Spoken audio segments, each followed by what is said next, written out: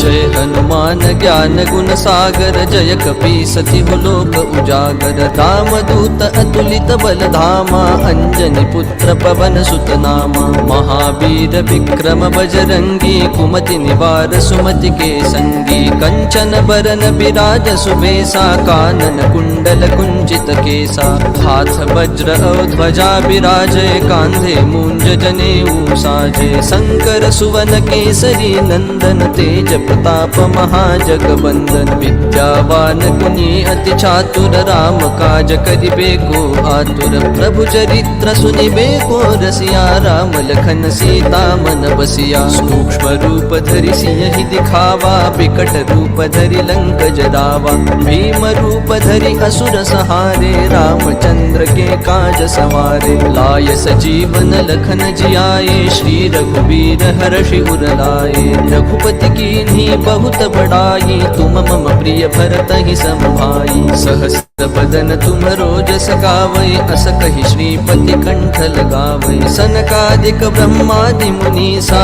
नारद सारद सहित अहिसा जम कुबेर दिगपाल जहाते कवि कोविद कहि सके कहाते तुम उपकार सुग्रीवहि कीन्हा राम मिलाय राजपद दीन्हा तुम्हरो मंत्र विभीषण माना लंकेश्वर भय सब जग जाना जुग सहस्र जो जन पर भानु लील्यो ताहि मधुर फल जानू प्रभु मुद्रिका मेलि मुख माहि जलधि लांघि गए अचरज नाहि दुर्गम काज जगत के जेते सुगम अनुग्रह तुमरे तेते राम दुआरे तुम रखवारे होतन आज्ञा बिनु पैसारे सब सुख लहै तुम्हारी सरना तुम रक्षक काहू को डरना आपन तेज सम्हारो आपै तीनों लोक हाकते कापै भूत पिशाच निकट नहीं आवै महावीर जब नाम सुनावै नासै रोग हरै सब पीरा जपत निरंतर हनुमत बीरा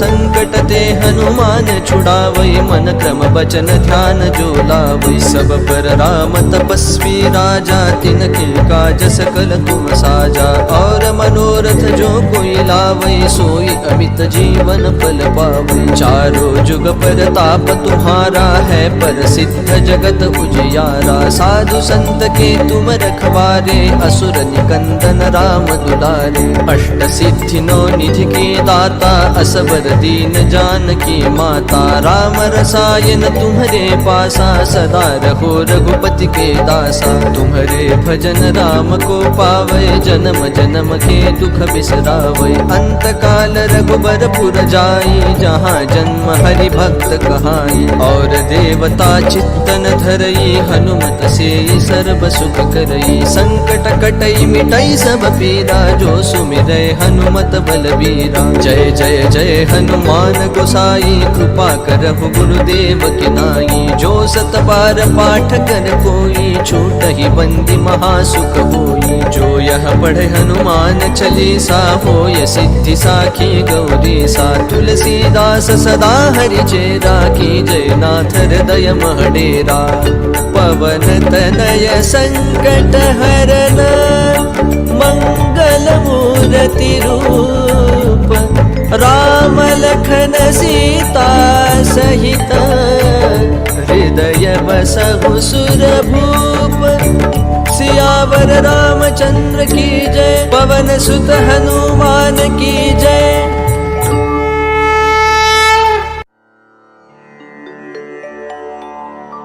श्री गुरु चरण सरोज रज निज मनु मुकुरु सुधारि बरनउ रघुबर बिमल जसु जोदायक फलचारी बुद्धिहीन तनु जानिके सुमिरौ पवन कुमार बल बुद्धि विद्या देहु मोहि हरहु कलेश विकार।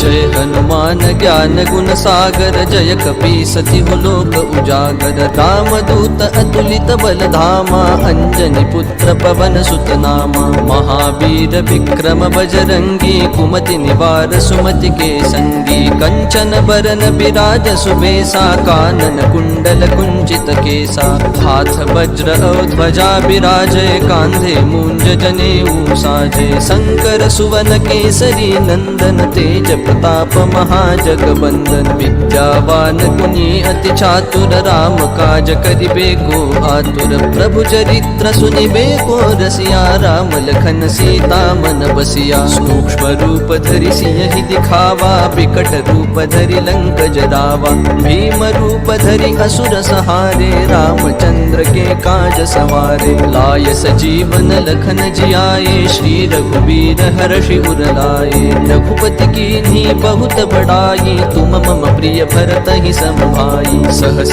बदन तुम रोजस गावै अस कहि श्रीपति कंठ लगावै सनकादिक ब्रह्मादि मुनीसा नारद सारद सहित अहिसा जम कुबेर दिगपाल जहाते कवि कोविद कहि सके कहाते तुम उपकार सुग्रीवहि कीन्हा राम मिलाय राजपद दीन्हा तुम्हरो मंत्र विभीषण माना लंकेश्वर भय सब जग जाना जुग सहस्र जो जन पर भानु लील्यो ताहि मधुर फल जानू प्रभु मुद्रिका मेलि मुख माहि जलधि लांघि गए अचरज नाही दुर्गम काज जगत के जेते सुगम अनुग्रह तुमरे तेते राम द्वारे तुम रखवारे होतन आज्ञा बिनु पैसारे सब सुख लहै तुम्हारी सरना तुम रक्षक काहू को डरना आपन तेज सम्हारो आपै तीनों लोक हाकते कापै भूत पिशाच निकट नहीं आवै महावीर जब नाम सुनावै नासै रोग हरै सब पीरा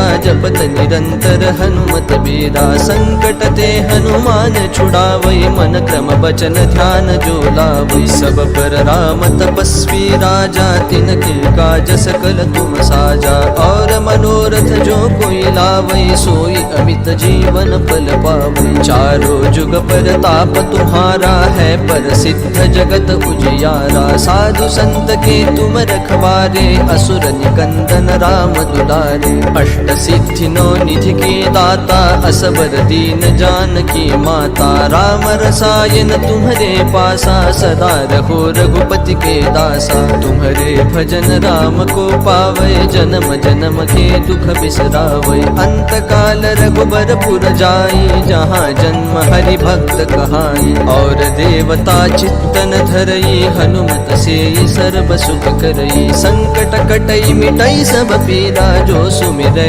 हनुमत बलबीरा जय जय जय हनुमान गोसाई कृपा करहु गुरुदेव की नाई जो सत बार पाठ कर कोई छूटहि बंदी महासुख होई जो यह पढ़े हनुमान चालीसा होय सिद्धि साखी गौरी सा तुलसीदास सदा हरि चेरा की जय नाथ हृदय महडेरा पवन तनय संकट हरन मंगल मूर्ति रूप राम लखन सीता सहित हृदय बसहु सुर भूप सियावर रामचंद्र की जय पवन सुत हनुमान की जय।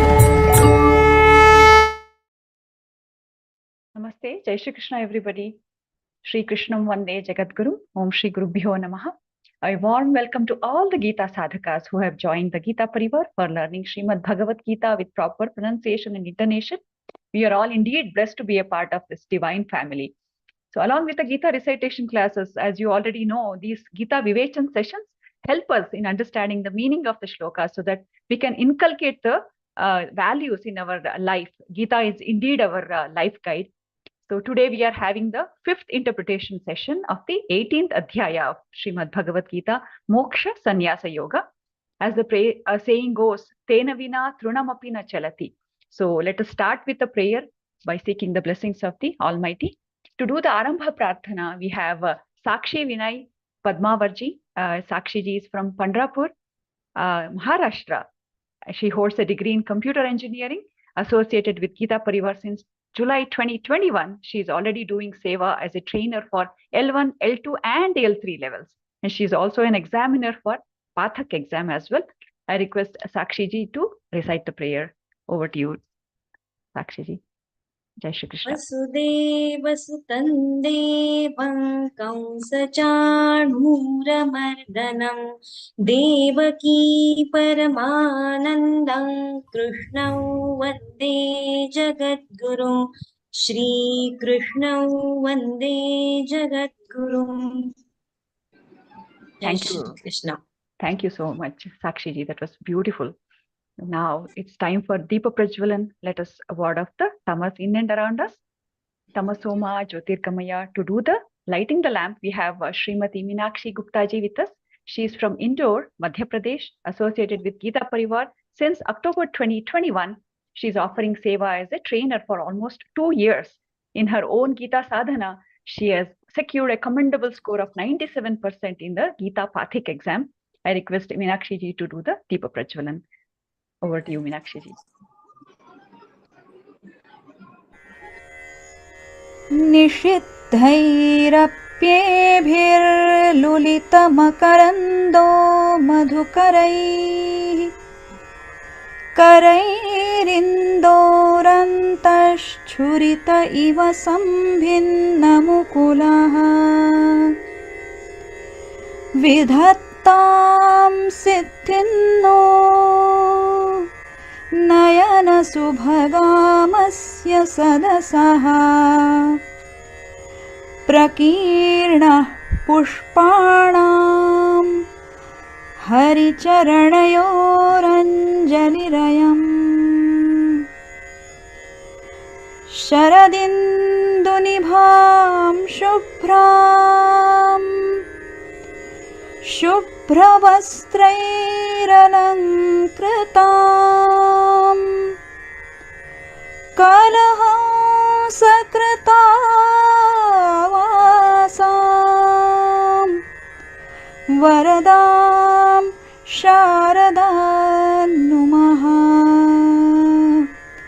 वरदां शारदां नुमः. Thank you, Meenakshi ji. That was very nice. Very happy to see the puja place, very nicely decorated. We have done the Naivedya and also the lighting the lamp. Very beautiful. Thank you, Meenakshi ji. And now, before we go for the session, quick announcement. As you might have already received the information in your respective Geeta Pariwar groups, 32nd L1 batch is starting from Friday, April 19th, 2024. Please do spread the word. Be the catalyst in somebody's life. Help them tread the path of Geeta sadhana. Please spread the word in your family and friend circles. Now it is time for the most interesting part of the session. It is our respected and beloved Acharya Srimati Shraddha Raodeo Didi. And in fact, I have told about, and I think you already know about her. You have heard her in the past couple of sessions already. So what I can say about her is she's a multifaceted lady and very down to earth. And she's an expert in both para and apara vidya. When you take, she's she has an engineering degree and she is a manager. And at the same time, when she puts on her spiritual hat, she's an expert in Bhagavad Gita, and she's been the trainer with Geeta Pariwar for n number of years, and she's rendering seva in the online Gita division of Geeta Pariwar, and she's also holding Śrīmad-Bhagavadgītā classes at her residence for the past 10 years, and she's also a part of Balagopalam and helping the children learn about our culture and spirituality from a very young age, at the age of 5 years and above.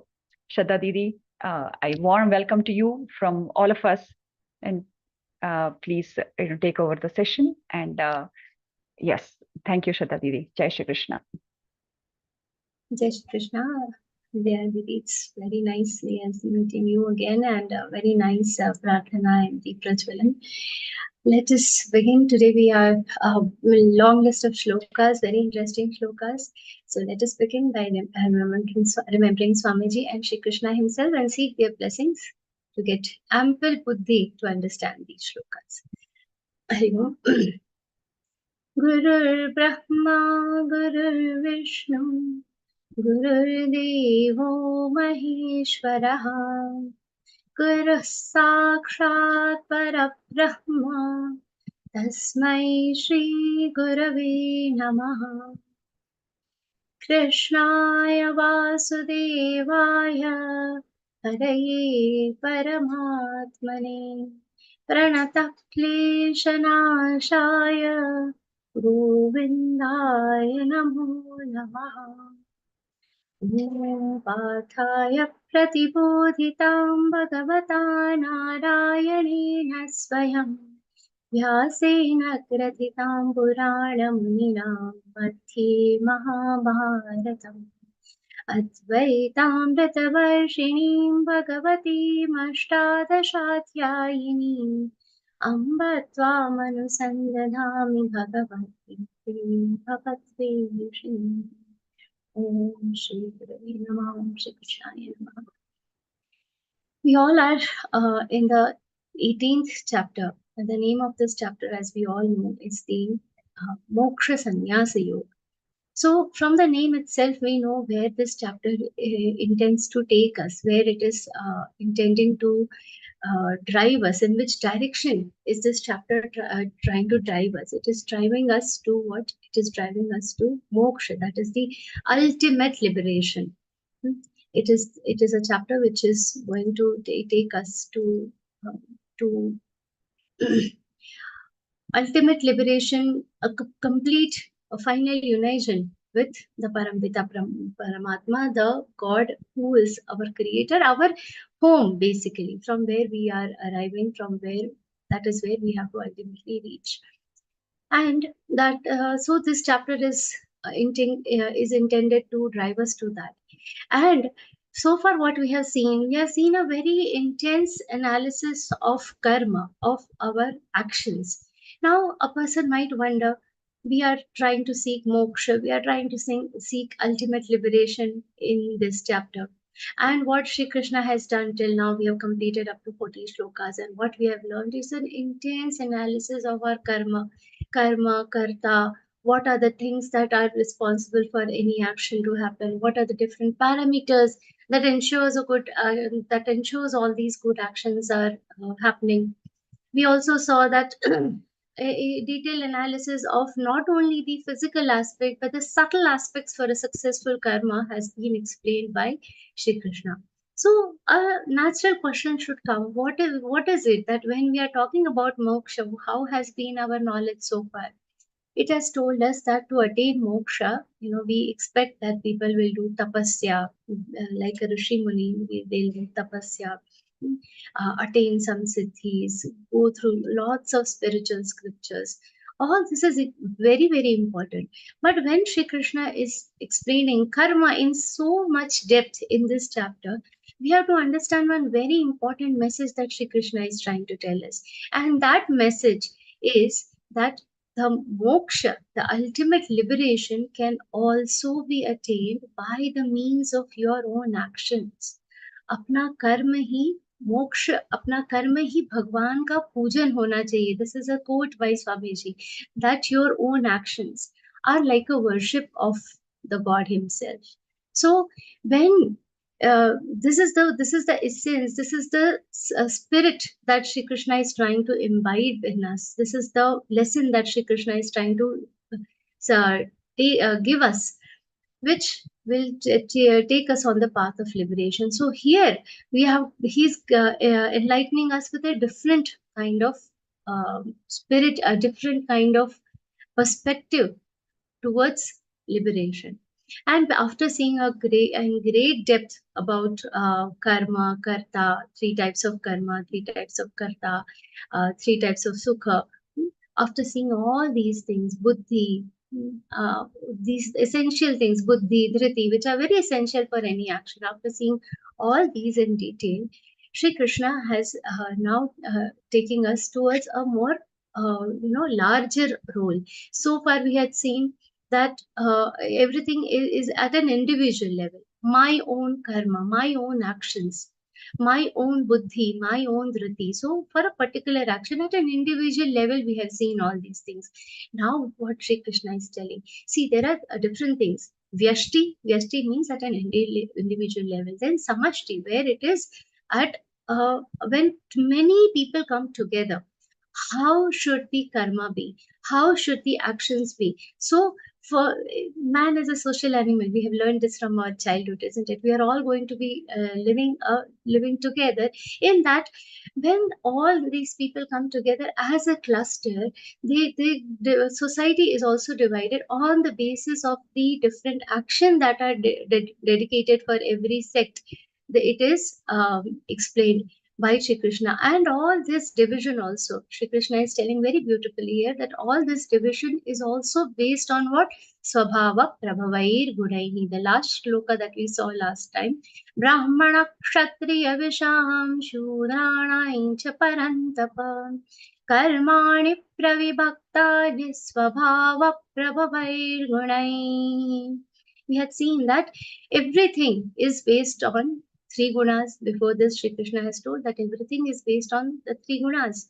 And based on the three gunas, even as a society, when a society is functioning, there are four types. Now, when we say, this guna, Chatur Varanya, Maya Srishtam, in the fourth chapter also Shri Krishna has said, here also when we is saying that these, based on this four types of people I have created. When he is talking about four types, here it doesn't mean caste. So many people just literally translate this varna into caste. It is not caste, it is into vyavasai. That is, it should be, the varna means vyavasai, means their occupation, the business, the occupation basically. So based on this, based on the occupations, karmani pravibhaktani, based on the actions that they are expected to do, based on that, the society have divided into the four categories. And further, these are Brahman, Vaishya, Kshatriya and Shudra. And here, so it is like, a part of it is knowledge centric, the Brahman Varga, the Brahman class. The strength centric is the Vaishya class. The wealth centric, those who are responsible for collecting, accumulating wealth for the society, is the Vaishya class. Sorry, the strength centric is the Kshatriya class, and the service centric is the Shudra class. And after seeing this, here also we all have to know that the word here is Shudra, Shaljamsha, and not Shudra. There is a difference between these two words. In the second chapter, you will see Shri Krishna says Shudram Hridaya Daurbalyam. There the word is Kshatriya is Kshudram. That's why the pronunciation is so important. I always insist that the pronunciation of all the shlokas should be accurate.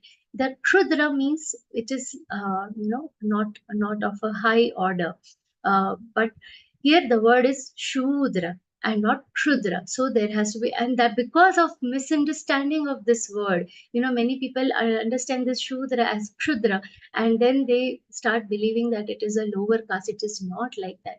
It is a class of the society which is service centric.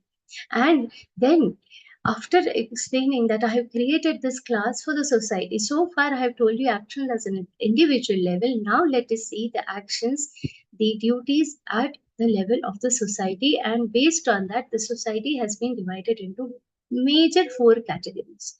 Out of that, Shri Krishna first explains the characteristics of which class should have which type of characteristics.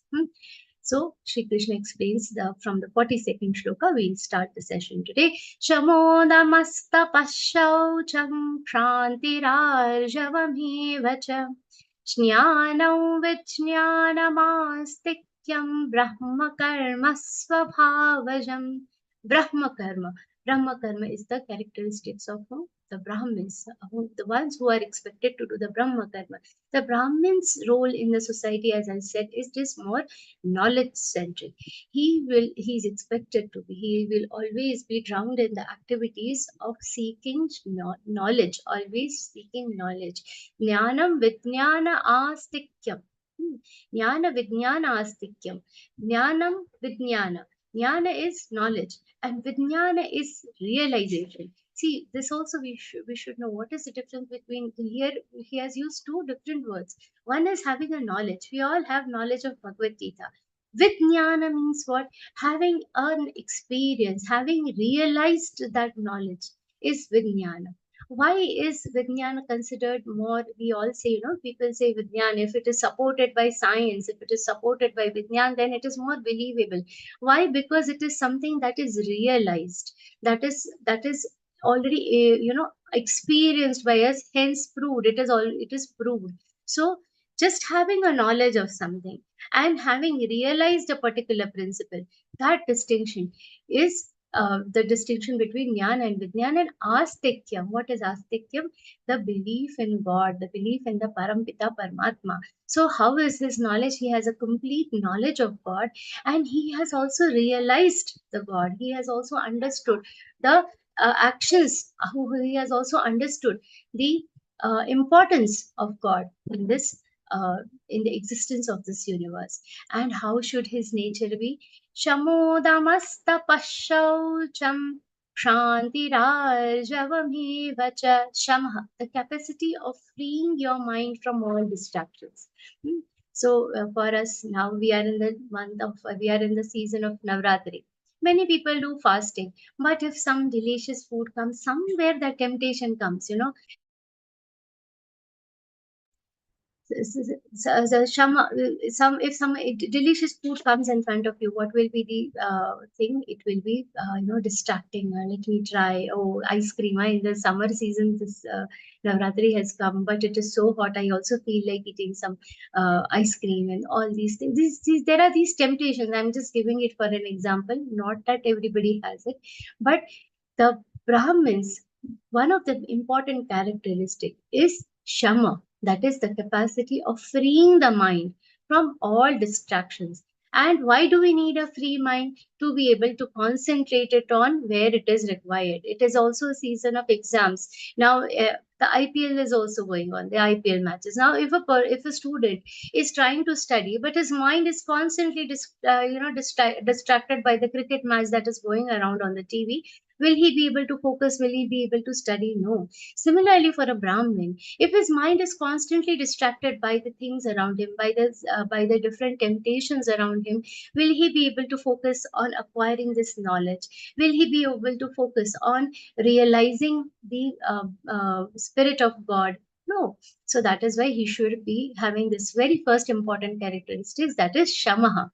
The second one is Damaha. Shama is controlling the mind and freeing the Shama is freeing the mind from all the distraction. Dama is controlling it. Shama means the mind doesn't go, the mind is not attracted to. Dama is also suppressing all those temptation. Then tapa. Tapa is a very important word. Tapa, as many people pursue it. They feel it is just sitting in the forest in a peaceful place and doing the meditation. That alone is not tap. That is also tap, but that alone is not tap. The peacefully facing any difficulties that come in the path of your actions, that is called tapa. So we should not only be able to face the difficulties, but also face these difficulties without complaining and being steady on the path of acquiring whatever we are. In this case, in the case of Brahmins, it is acquiring the knowledge. The definition as per our scriptures for tapa is what? Tapo dvanda sahanam. Dvanda sahanam. Dvanda is what? See, for instance, you all are, let's talk about ourselves. We are all learning Bhagavad Gita. While learning Bhagavad Gita, there will be some or the other, when you are trying to attend these classes, there would be some difficulties, sometimes some festivals have come up, some urgency has come up. We face some difficulties while being able to attend. But in spite of that, some people like you all reach up to level 4. That is also a tap. Now, in this process, if somebody starts cribbing, oh, why I have joined, but I shouldn't have joined. If that feeling comes, then that is not tap. How it should be sahanam. When it is sahan, when you are saying it is tolerating, it should be done happily with a smile. No matter what happens, I am going to complete my course. For instance, a gruhini, a housewife, if she's doing her duties very diligently, best food she's cooking for the family, ensuring everything is doing.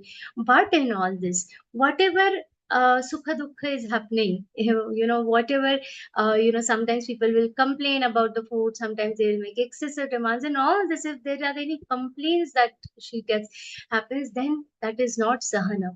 Then there is a deviation from our action, from though we are doing it, we are not doing it happily. That is not tap.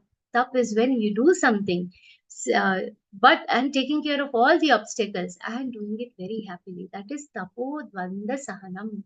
That is tapa. Then the next one is shaucham. Shaucham means, basically it means cleanliness, purification.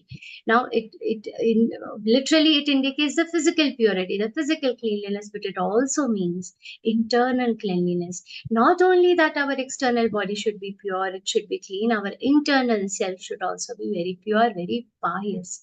Let our thoughts be very clean. What our scriptures tell, let noble thoughts come to us from all directions. So if that will be responsible for what? For our internal Shuddhata, for our internal purity. And the next quality that Shri Krishna has mentioned for the Brahmins is Kranti. Kranti is a complete absence of what? Retaliation. So what is that Kranti? In spite of having the power to take a revenge, if suppose a person is abusing you for no reason, but you can go back, you can go, and people would want to, what do they say nowadays, give it back to them, but we are staying composed where it is unnecessary, not unnecessarily getting into arguments. That is the spirit of being that is the spirit of the word Shanti. What happens when we get into fights, when we get into verbal arguments, if you listen to different stories from Swami Joshi, when we react unnecessarily to different arguments, what happens? All our accumulated karma will start getting reduced. So it is not that the verbal fight is not always required. A spirit of retaliation is not always required. Wherever it is essential, only by the actions, we have to be very neutral and peaceful. That is the meaning of the word Shanti. And Arjavam. Arjavam is simplicity. No matter how much these people end up tolerating, what happens? Their mind does not get corrupt. This is about this, all these things, and the last one we have already seen, Jnana, Vijnana, Astikyam. All these qualities are combined in whom are the ideal characteristics of a Brahmin. Now, these things you'll say, where do we get to see? We can see them in Jnaneshwar Maharaj, in Tukaram Maharaj, in Namdev Maharaj. You will see all these characteristics of simplicity, Kranti, everything we will get to see. So for this, for understanding such shlokas in depth, it is essential to correlate them with these different great characters. And further, Shri Krishna starts explaining. So a Brahmin should inculcate these qualities in their lives. And then Shri Krishna goes to explain about the Kshatriya. What are the characteristics of the Kshatriya? Shauryan tejo dhritirdakshan yad yuddhe chapya palayanam danamishvara bhavascha kshatram karma svabhavajam. What are the essential characteristics of Kshatriya? Kshatriya's basic purpose is to protect the society. They are strength centric. Their duty is to protect the people who are in their regime. Their duty is to protect them. Shaurya definitely becomes the first important characteristics for them. What is the meaning of Shaurya? Fearlessness. The fearlessness is the important characteristics. Now, when we talk about Kshatriya, the ideal Kshatriya that comes in front of us is Chhatrapati Shivaji Maharaj. When he was very small, very small, his father took him to meet the Mughal emperor whom he was working for. And Shivaji Maharaj, when he was going, he saw a man who was pulling a cow very mercilessly. He was probably a butcher, and he was, pulling him, hitting the cow mercilessly. Shivaji Maharaj could not tolerate, now in a new land, supported, surrounded by all non people from not from his caste, and in a new land, Shivaji Maharaj saw what is his Kshatriya Dharma says he has to be fearless. What is Kshatriya, his Dharma said, protect the cow. What he did, he immediately took out a sword and cut the hands of that man who was troubling the cow. And this entire thing went to the emperor. Now his father was there, so he pleaded for mercy, and whatever that case was taken care of, and he didn't get punished. But he was fearless. He said, "What is happening is wrong. The cow is also another animal. It is also a living thing. Nobody has a right to do that with the cow." And irrespective, even after telling so many times, the man refused to listen to Shivaji Maharaj. The last resort, he said, he had to cut off his hand and do this. He was fearless. Even at his young age, he was very fearless. Tej, the power by which even the sinners will hesitate to commit any crime in front of them. The when a very powerful person, when a person who has lot of tej comes in front of you, and if there is even little malice in the mind of the person in front of you, irrespective of anything, the malice will not stay in front of them. That is the power of tej. And riti, unwavering firmness by which a man will not deviate from righteousness. So at that point of time, when the story that we saw about Shivaji Maharaj, there was nothing that could deviate him from his dharma.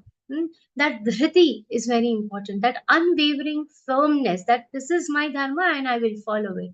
Then daksha, cautiousness. When we talk about Chhatrapati Shivaji Maharaj, we all should know that in his entire lifetime, he has fought hundreds of battles, but he has not lost a single battle. Daksha, because he was always very conscious, he was always very cautious, doing the right things at the right time. That kind of intellect a Kshatriya should always have. And Yuddhecha Apalayanam, very important.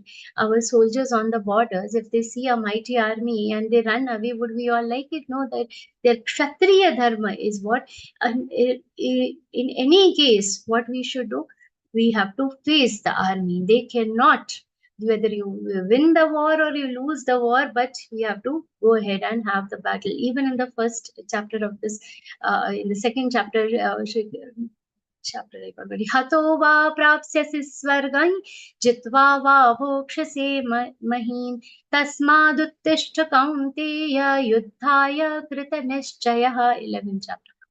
Hato va prapsyasi swargan. If you win the battle, you will get swarga. Jitva va bhokshase mahim. If you win it, you will be able to enjoy this earthly pleasures. So you have to go ahead and fight. Running away is not an option for you. In the 11th chapter, Shri Krishna has himself told that you cannot win. Apalayanam is the important characteristics of a Kshatriya. Danam, charity for the deserving people. Charity means what? Giving to the desiring people. The characteristics of how a dan should be.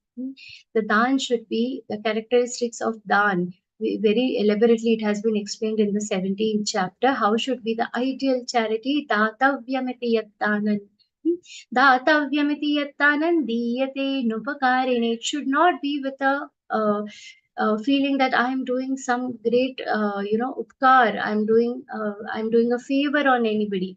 It is my duty to share what I have. So dana should not be thinking as we are giving something, but it should be a feeling of sharing. So it should not be done with with the ego of being a giver.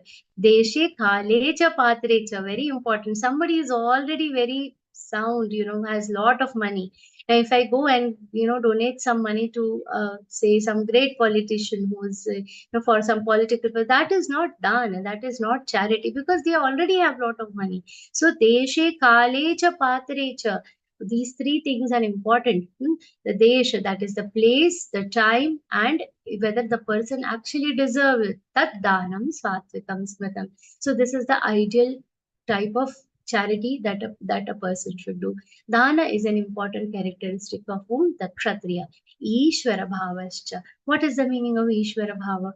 Ishwar is who? The one who takes care of everybody. Ishwar, whenever we are in trouble, we start saying, Hey Ishwar bachalo. Ishvara bhava means I have to take care of the society. A feeling that the person, the Kshatriya, is the caretaker of the society, ensuring that everybody in this kingdom feels safe. What is the bhav when if you go through the interviews of our army personnel, the supervisors in our army, how the ardently they will say it is our duty to protect our nation, our self before service, service before self. They will always keep, my duty is to protect the nation, service, my duty for my nation is coming before me. They sacrifice so much. This is, they are taking care of the society. Ishvara bhavascha. That is these together are the characteristics of what? Akshatriya. Krishi Gaurakshavadichyam Vaishya Karma Svabhavajam Paricharyatmakam Karma Shudrasyapi Svabhavajam. And next Shri Krishna tells about the Vaishya Karma and the Shudra's Karma. How it is? Krishi Gaurakshavadichyam. Krishi Gauraksha Vanijam, agriculture, that is harvesting crops, ensuring that the society, facilitating that there is lot of enough food for the people in the society, agriculture, cattle rearing, Gauraksha. Gauraksha, if you see, there is an entire katha by Swamiji on Gauraksha. You should go through it to very detailed intricacies of why this Gauraksha is important for our dharma. And this is the prime responsibility of which class of the society? The Vaishya class, agriculture, cattle rearing, and the trade, Vanijya, business. These are what the duties of the Vaishyas. And paricharyatmakam karma, paricharyatmakam, consisting of service for everybody, service for all. That is, now when we say rendering service, everything is coming in that purview. Plumber, artists, engineers, nurses, doctors, everybody is what? Giving service to us. So there is, we have to understand that these are paricharyatmakam. Paricharyatmakam karma Shudrasyapi Swabhavajam. Here in these two places, what Sri Krishna has used one word that is very important. In all these shlokas, when he is explaining the characteristics, he is using one very important word, that is Swabhava. That is my real essence. That is the essence of my work. That is the essence of my very existence. It is my Swabhava. So here Shri Krishna is telling what is the, when we say Shudra, their basic instinct should be that I have to serve a particular class.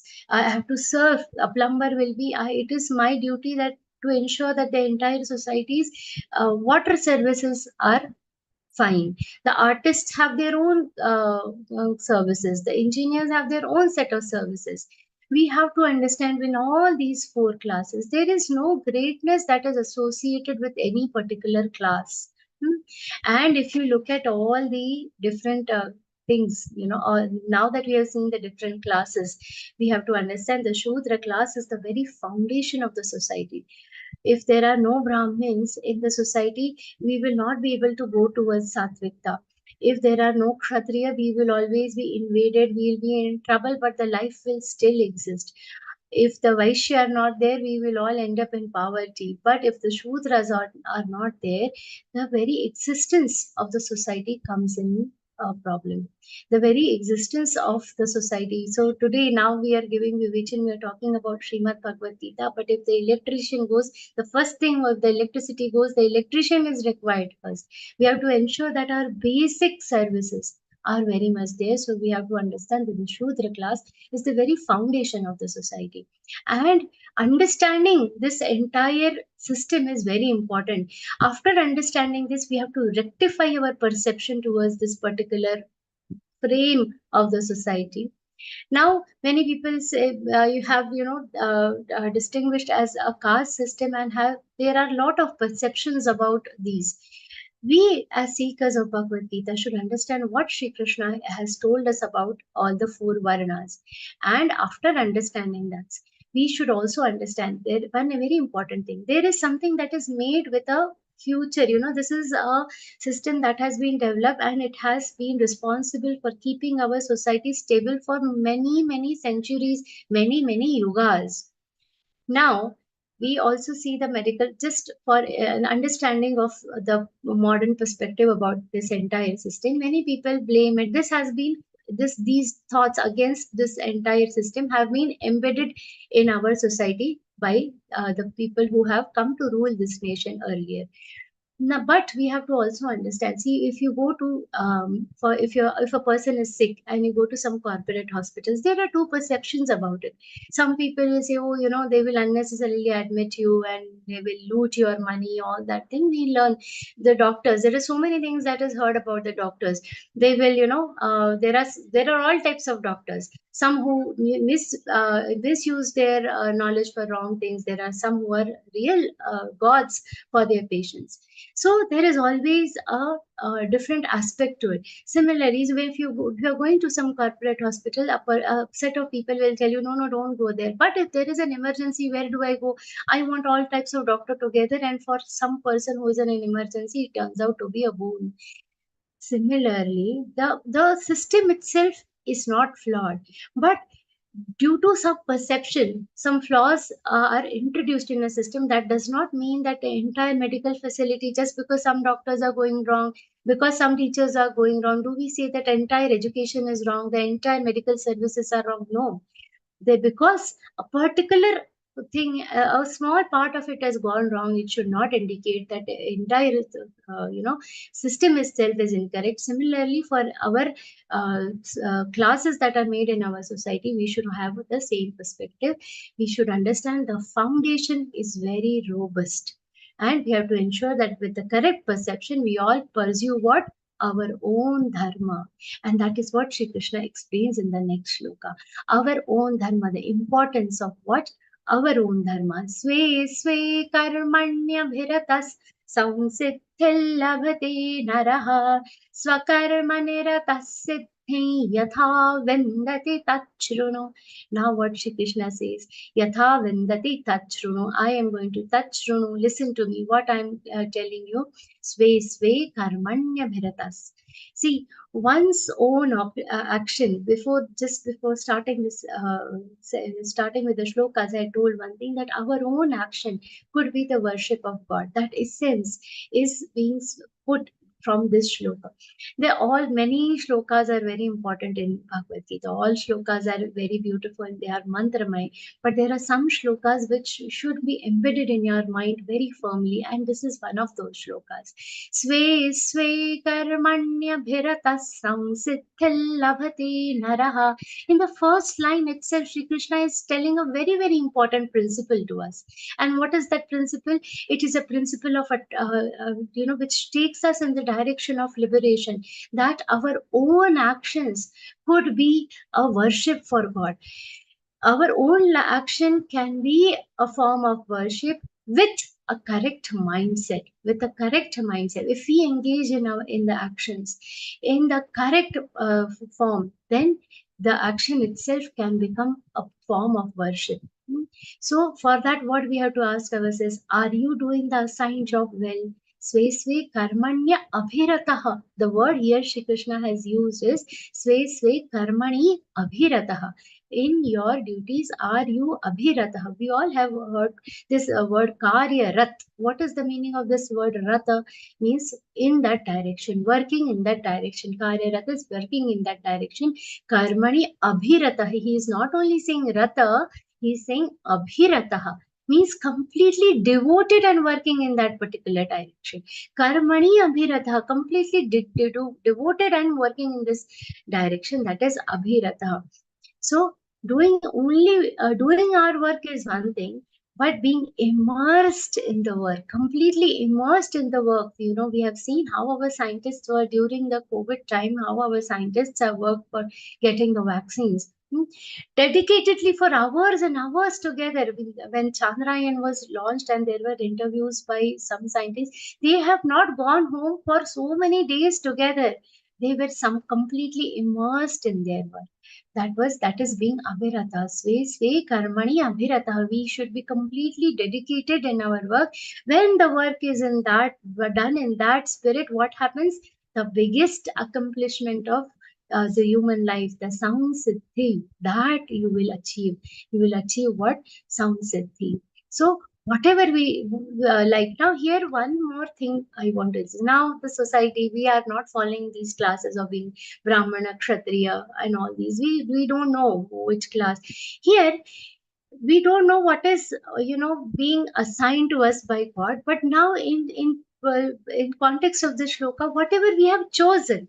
Now suppose I have chosen to be a teacher, then ensure that the teaching job I'm doing with full devotion. Whatever I have chosen, if a person has chosen to be a software engineer, I decide that I have to dedicatedly do my work. If I have decided that I'll be a housewife, dedicatedly doing your own work is going to lead you to what? Sound siddhi. It is going to take you to what? Sound siddhi. And further Shri Krishna says, Swakarma nirata siddhi. Engaged Swakarma nirata. The one who is engaged in his duties completely will automatically get the siddhi. The siddhi is the ultimate, the first step. Once you get the siddhi, then gradually you will move towards what? Atma Jnana, knowing the Paramatma in yourself. The first thing to get is siddhi. So when people do tapa, that is what they are trying to achieve. They are trying to achieve siddhis. There is a short story from Mahabharata which I am very tempted to tell. When Yudhishthir and Bhishma Pitama were talking about once in a conversation, Bhishma Pitama told a short story to Yudhishthir, where he says once there was a monk, Jajili. He wanted, he did a lot of penance and wanted to attain siddhis. He did a lot of siddhis, and on his head there was a big nest kind of thing made, and with so many years of tapasya, he realized that he has attained lot of siddhis, and he when he understood that he has attained lot of siddhis, Akashvani happened. That no matter with your tapasya, you have definitely managed to attain that enough amount of siddhi, but there is a butcher by the name Dharma Vyad. He has more siddhis than you. This monk was very, very troubled. He said, I have done so much tapasya, and this Akashvani, so the Parampita Paramatma himself is telling, let me go and meet him. When this person went to meet this butcher, now what happens when you see he's a Kasahi, he's a butcher, and what do you think his tapasya could be? He went, and when he met, whatever mindset he had that he's a butcher, he'll have a very cruel look. He was very sober to look at. Then this monk said to him that I came to meet you. He said, yes, I know you have come to meet. Let me take you to my home. Now, when this monk, he was a Siddha Purush, he thought, visiting his house, how can I? But chalo, now the Parampita Paramatma himself has told. So let me go and see his house. When he visited the house, he saw there was a Tulsi Vrindavan in front of his house. Very beautiful, clean rangoli and everything. A very beautiful, very serene house. He was very surprisingly pleasant, surprisingly sattvic vibes around his house. This monk was very happy, and then he went inside. And then he asked, what is the tapasya you do? Because your work is not at all pious. You are doing this work, it is not at all good. You are ultimately, you are a butcher. This work is not at all good.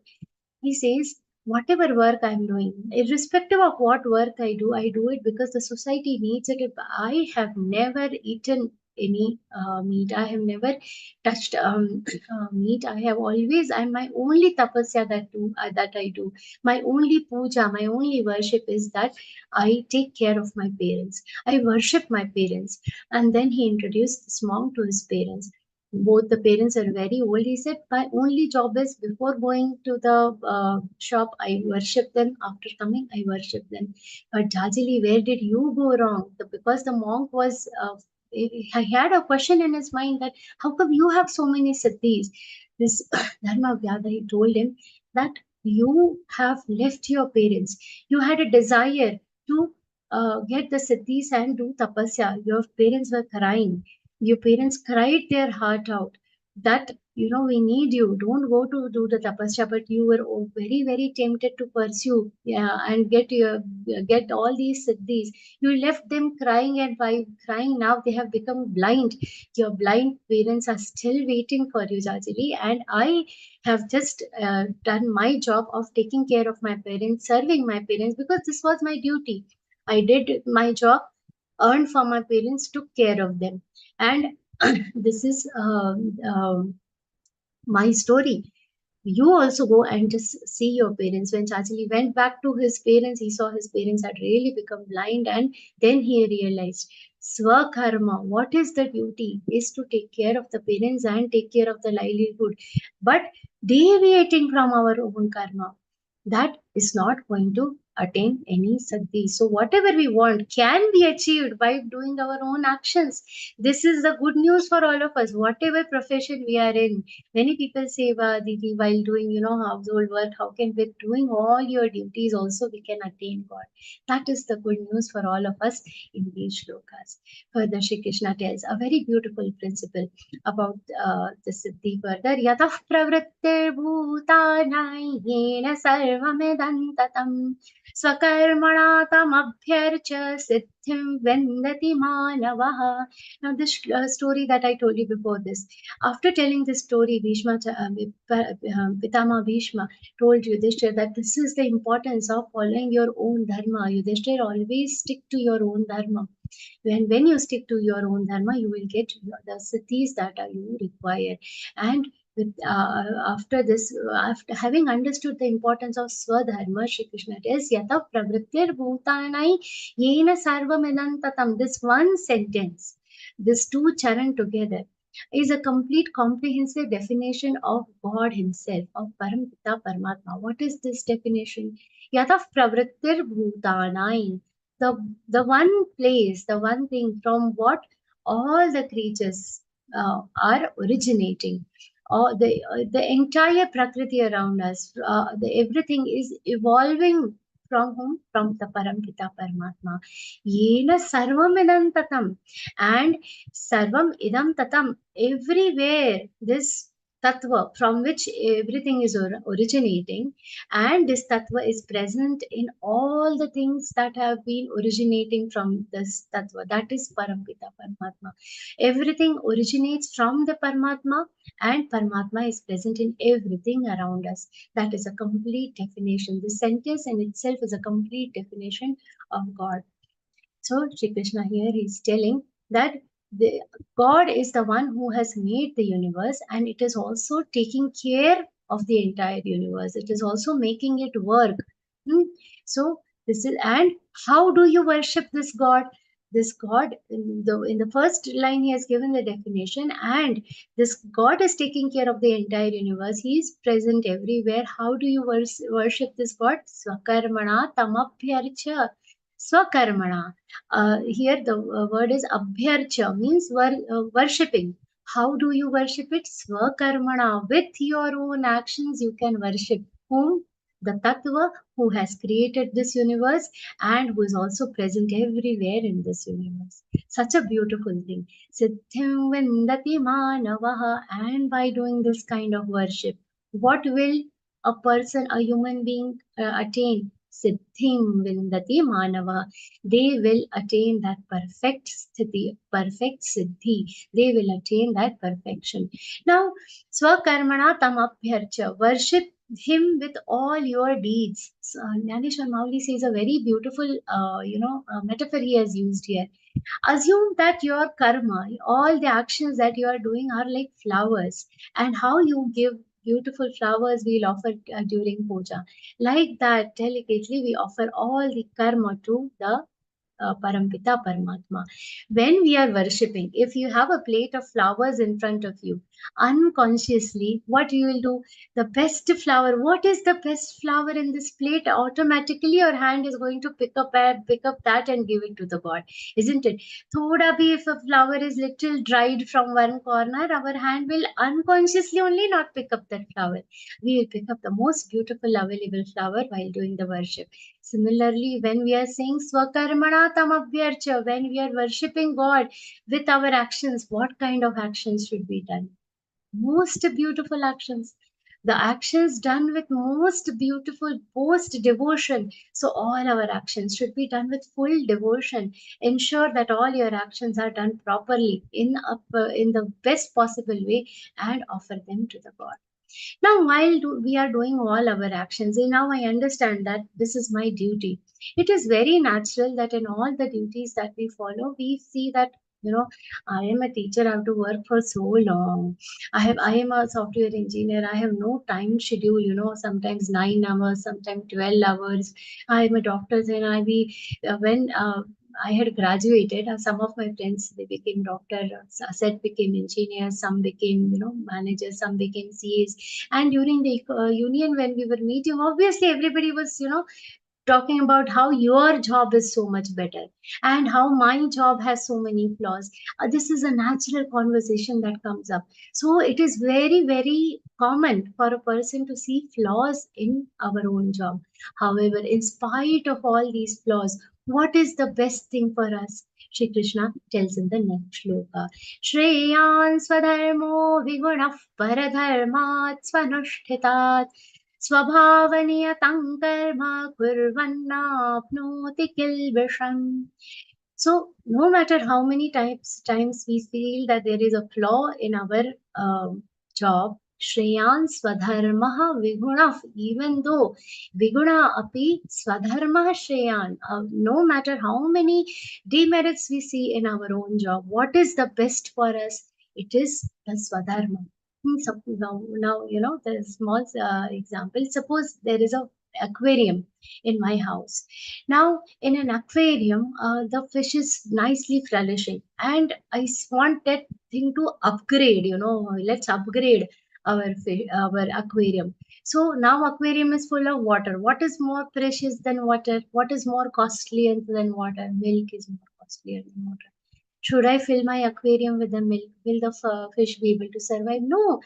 No matter how precious milk is, tomorrow if I fill it with ghee is so much more precious, so much more valuable, so much more shreyaskar compared to water. Shreyaskar means so much more, valuable than water. Is it good for the fish? No, the job of the water will be done by the water itself, isn't it? Similarly, the job that has been assigned to me, Swadharma, that is best for me. Rest everything, Paradharma Svanushtita. The next, the another job, the duty other than my own duty, no matter how well it is performed, it is not going to be beneficial for me. It is not going to be good for me. Now, now poison is not good, right? We all know the poison is very, very harmful. But a serpent, it is required for him. No matter how unwanted poison is, but the very poisonous nature of the serpent it is good for him. Shreyan Sadharma Viguna. It is very, very required for him. And what happens, we have to understand that all this, we are all born for some particular job. We are born with a set, we are born with a set of karma. We are destined for some karma. That karma is what? Sahaja karma. Shri Krishna is explaining in the next shloka. Sahajam karma kaunteya sadoshamapi natyajit sarvarambha hi doshena dhumena Sahaja. Sahaja means, saha means with. Okay. Ja means whenever a word letter ja is added, it means being born with. So, like Pankaja, when I say in Sanskrit the word Pankaja means born in the slush, in Kichad. Kichad mein janma. What is Pankaj? Lotus. The one Atmaja, the one who is born out of me, that is my son Atmaja, my daughter. So, whenever the letter Ja is added, it means born with. Now, what here Shri Krishna is saying? Sahajam karma. Sahajam karma means the karma which you are born for. Sahajam karma kaunteya sadoshamapi natyajid. No matter, even if it is having a dosh. We saw the story that Bhishma Pitama told you, that though the job of butcher was sadosha, it had some dosh, but he by the gene, by his dynasty, whatever it is, it has that job has come to me, even if it is uh, faulty, even if there are some faults associated with it, it is not meant to be given up. Natyajit. Here see the words that is used. Natyajit, it is a order that Shri Krishna is giving. One should not abandon. He's not telling a general thing. The tense that is used here, tyajit, natyajit, and no circumstances you should be avoiding it. Sarvarambha hi doshena dhumena nirivāvrataha. No matter all these see, wherever there is smoke, there is going to be fire. Wherever there is smoke, there is going to be an envelope of wherever there is fire, there is going to be an envelope of smoke around it. No matter what your work is, there is going to be some dosh associated with. But no matter how many faults you see in your own actions, in your own duties, it is your sahaja karma. You have to follow it. This entire perception of seeing flaws in one's duty should be avoided. Where Shri Krishna is taking us is in the correction of our perception. We have to have an intellect which will not see any flaws in our own karma. If I am a housewife, I should not see a flaw in my own karma. Whatever are the pros and cons of my karma, whatever are the pros and cons of my actions, of my duties, I have to bear them like a tap. If a person is a shopkeeper, they have to bear. Now there is this always this tussle. People in the private company say that government jobs are so relaxed. People in the government job will say the private jobs are so highly earning. No matter what, but whatever you are born for, this buddhi should be rectified. Our perception should be rectified. The perception of finding a fault in our duties, that should be rectified. What Shri Krishna says, to attain that perfection in our perception, Shri Krishna says what is required. Asakta buddhi sarvatra jitatma vigataspraha naishkarmya siddhim paramam sanyasena adhigachyati. Asakta buddhi, the intellect which is not attached anywhere. Asakta buddhi, it is free. It is not attached to anything. It attached means attached with some kind of temptation. Sarvatra asakta buddhi, a detached mind. Jitatma vegataspraha, the one who has won over himself, won over his own mind. For them, how their actions become, they become naishkarmya siddhi. Now, here, what is this word of being naishkarmya? Naishkarmya is a very high category of karma. What is it? Even after having done everything, it is an action where it is a state where you feel as if you have not done anything. That is naishkarmya siddhi. Naishkarmya means feeling of not having done the task at all. sun is rising every day, the entire universe, the entire Srishti that we see around us, the entire world we see around us is operating with the rising of the sun. Flowers are blooming, trees are growing, everything is happening. We ourselves are waking up. Everything is happening with under the influence of sun. But if you go and ask the sun, oh, you are doing such great job for our earth, he'll say, I have not done anything. I am just doing my job. That is the place of Naishkarma Siddhi. Samartha Ramdas Swami, when he was in this society, he had no reason to do any work. But even just by his, he just talking with his own words, all the actions were happening. Just by his discourses, just by his speech, if you ask him, he will say, I am not doing, I am saying what all knowledge he has, he is just giving. People around him were inspired to do good things. People around him were inspired to work for the society.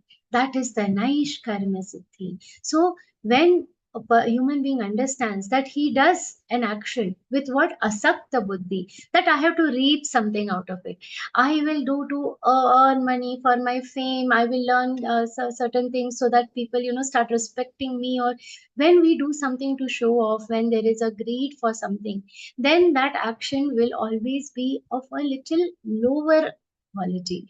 When it is done with asakta buddhi, means without any kind of attachment, when it is done with a intellect that will say what that is, my job is important, what I get out of the job is not important. That is asakta buddhi. When it is done with that kind, which state does a person reach? A person reaches a state of Naishkarmya Siddhi. Now, from see how we are heading.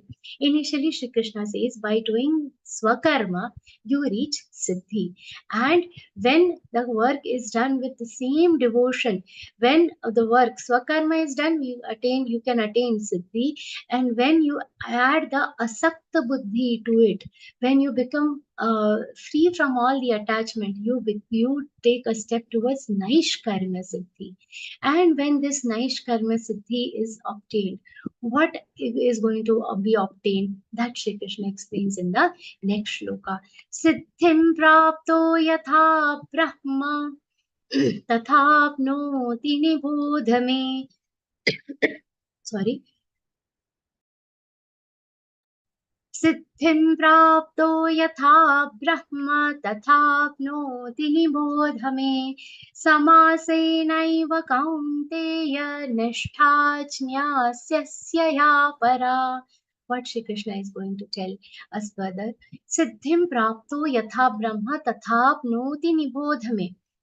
Now, the whole purpose of this entire karma, or this entire purpose of, this actions, whatever knowledge we are trying to seek, the entire science of karma we are trying to understand, for what? To attain chitta shuddhi, to attain moksha, that can be attained only by chitta shuddhi. One very important sentence, you should always know, Swamiji says, karma chitta shuddhi ka sadhan hai. That is, karma is a means of attaining chitta shuddhi. That is, it is a means of attaining a internally purified soul. We can purify our soul by doing karma in the best possible way. So this entire process of action is once complete detachment is attained, we can attain this chitta shuddhi. And at that stage, no desires are left. And from the state till the state of Atma Bodh. Now, what is here? What Shri Krishna is telling here is, from the state of Naishkarma Siddhi. This word here, that Siddhim prapto yatha brahma. Whatever Siddhi you have attained by doing your actions properly, from that state, from that state, the journey to attain the Atma Jnana, to the state of Atma Bodh, Nishtha Jnanasya ya para, Jnanasya ya para, the para knowledge, the eternal knowledge, that I will tell you. So I'm now going to tell you, from attaining this Siddhi till attaining Atma Jnana, how is the journey. Once you continue with your actions, what happens? You try to understand here. When a person does his actions thoroughly, gradually your desires are all fulfilled. Gradually you can withdraw yourself. Now I have attained so much wealth that my interest in the wealth will reduce, isn't it? Naturally, if you have attained a lot of happiness in your family, putra pautra, everything you have seen, what happens now? We feel I've attained all kind of happiness in my life. There is a sense of satisfaction that comes. Similarly, when this night, you can become detached by following this karma path of karma. We attain, and if it is done in the right way, we can attain this pious thing, that now I don't have any desires. My actions, whatever I have done, I have dedicated it to the Parampita Paramatma. I have dedicated all my actions. So whatever I have given it to Parampita Paramatma. Whatever actions are dedicated to him, I am now not attached to anything. What will happen? Naturally, we are going towards a journey of Atma Jnana. Naturally, we become so detached. We come to a state where we can go ahead in our journey. Now, from this state of having attained the Siddhi to attaining Atma Jnana, to attaining the knowledge of the eternal Paramatma, the eternal truth, how is that journey in between? So after having done my karma, I have attained the siddhi. If a person attains the brahma gyan, after how to attain the brahma gyan, how to attain that knowledge, that journey I'm going to explain you. So samasenaiva kaunteya, I'm going to tell you in brief how is that journey. Now, for this, Sri Krishna has given very important thing. What comes next is very very important. What Sri Krishna, the topics which are described in the next part of this is, he is going to explain the characteristics of the Siddha Purush. Now, here we have to understand one thing. When I say, what if somebody asks a pregnant lady, what kind of child would you like? What if you have a son? What kind of son would you like to have? Now, somebody who follows his duties, who listens to me, who loves his family, is also a great leader, should be very brave. All these things, characteristics. We, instead of telling all that long list of characteristics, what the mother will say, I want a son like Shri Ram. I wanted a daughter like Mahalakshmi, because those characteristics are all personified in this one character. Similarly, Shri Krishna now says, whatever are the, if you want to attain Atma Jnana, how you should be, you should attain those characteristics. You should at the Siddha Purush characteristics, once you attain, automatically you will get what? The Atma Jnana. Automatically you will become what? A person who has the knowledge of God, who has the knowledge of the Parampita Paramatma. So in the next three shlokas, Sri Krishna explains the characteristics of Siddha Purush, the characteristics of Siddhas, who are the seekers. We will quickly go through these because this is a long chapter. So next time we won't be able to cover all the shlokas, and these are very beautiful characteristics. With little patience, if you listen, you will be very tempted to see these, look for these characteristics, learn about these characteristics in different charitras, and it will be a very beautiful thing to explore. Buddhya vishuddhaya yukto dhrityatmananniyamya cha. बुद्ध्या विशुद्धया युक्तो धृत्यात्मानन्नियम्य च शब्दादीन् विषयांस् त्यक्त्वा रागद्वेषौ व्युदस्य च. These next three shlokas, the 51, 52 and 53 shlokas are describing the characteristics of the Siddha Purush. These three shlokas we'll take together. Buddhya vishuddhaya yukto धृत्यात्मानन्नियम्य च शब्दादीन् विषयांस् त्यक्त्वा रागद्वेषौ व्युदस्य च विविक्तसेवी लघ्वाशी यत वाक्कायमानसः ध्यानयोगपरो नित्यं वैराग्यं समुपाश्रितः. Ahangaram balandalpam kamam krodham parigraham vimochane mama shanto brahma bhuyaya kalpate. These three shlokas to be taken in a continuation. All the characteristics are extremely beautiful, and most of them you already know. As per in the 18th chapter, we are not covering any new characteristics. These we are already aware of these characteristics. The characteristics described here are very very important. These are the characteristics of the perfected beings. These and the characteristics of the perfected beings, the Siddha Purush, are the means of the sadhaks to attain what we are trying to achieve. What we want liberation. Liberation, we want that ultimate happiness. It can be attained while living in this in this birth itself. For that, we have to have a correction of our perception. We have to have a particular set of characteristics in us. And to attain that, what we are doing, we are checking these guidelines. These characteristics are guidelines for the sadhaks to attain, to ultimately reach where we want to reach. What are these characteristics? Who have These are the characteristics of those who have attained what? Naishkarmya Siddhi. And they are going to head to Atma Bodh.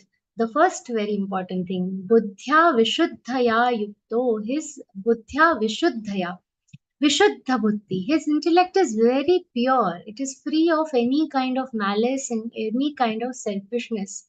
He is totally free of all desires. It is Vishuddha Buddhi. That is the first important characteristic.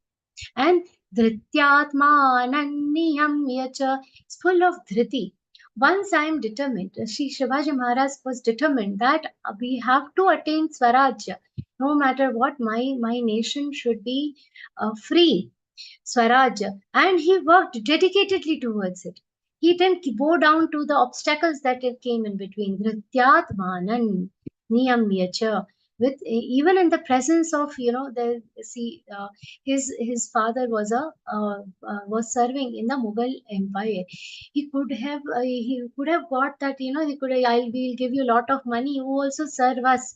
The Mughal emperors will give him that kind of temptation. He will not, because he wants Swaraj. That is the right thing to do, irrespective of any kind of temptations. Their mind will not get toppled. Veer Savarkarji, all the educated freedom fighters, highly educated, highly brilliant freedom fighters, at some point of time were given temptation of come join the British government and rule the people. They said, no, what is the right thing? We will follow Dhrityatmanan Niyamya cha. Shabdadin Vishayans Tyaktva. Shabda Adi Vishayans Tyakta. What is the meaning now here? Shabda, Sparsha, Rupa, Rasa, Gandha, all these are different subjects of what? Of our sense organs. So, how is a person's life? Our life is, as because we are in this body, naturally we are bounded by these sense organs. We tend to enjoy these different subjects of our senses, tasty food, beautiful songs, everything. So everything, all these shabda sparsha, rupa, rasa, gandha, all these things, person enjoys. So for small things, just instance of the tongue. For the small tongue, how much people invest, into hoteling and cooking. So much energy goes into just satisfying. What is the necessity? We just need food to survive. But what we are doing? We are doing a lot of activities around just satisfying this one instinct of taste. So Shabdadin Vishayans Tyaktva, this should be avoided. Tyaktva, this should be left. There should. So what Shri Krishna is explaining here is that the person who has attained Siddhi, he has no interest left in these subjects. Effortlessly he can give it up. Now if it is now Ratri, effortlessly a person can say, I will not be tempted to what? Tempted to give in to this, tempted to give up the fast, tempted to break the fast. They will not be like that. And what is the next characteristic? Very important. Ragadveshavyudasya cha. Completely free from what? Raga. Raga means excessive attachment. And dvesha means hatred.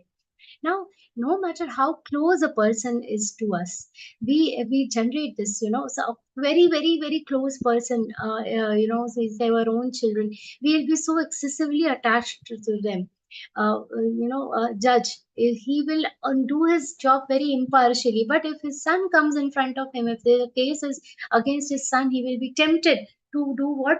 To give a biased decision. That is raga, excessive attachment to him.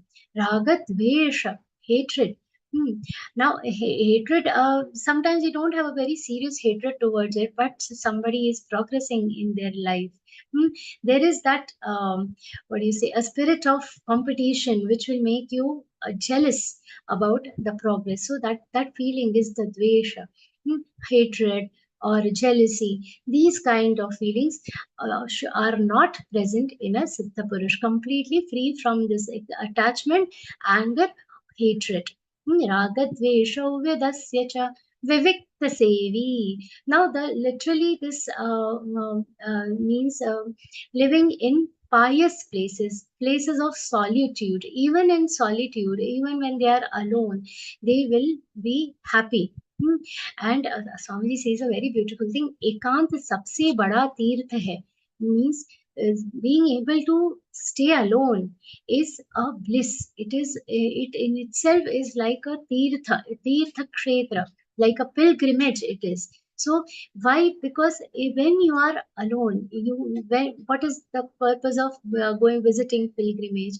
By to offer. See, it is very important that you visit pilgrimages. So don't say that we'll start living in solitude. It is not also easy to live in solitude, but at the same time, somebody who can enjoy the solitude and connect with the Paramatma in him, that kind of person is a Siddha Purush who can meditate upon the on the Paramatma within him, who can concentrate on the Jyoti within him. That this kind of person is a Vivikta Sevi. This kind of person who can live in solitude, who lives in pious places is a Vivikta Sevi. How our Rishi Munis used to live.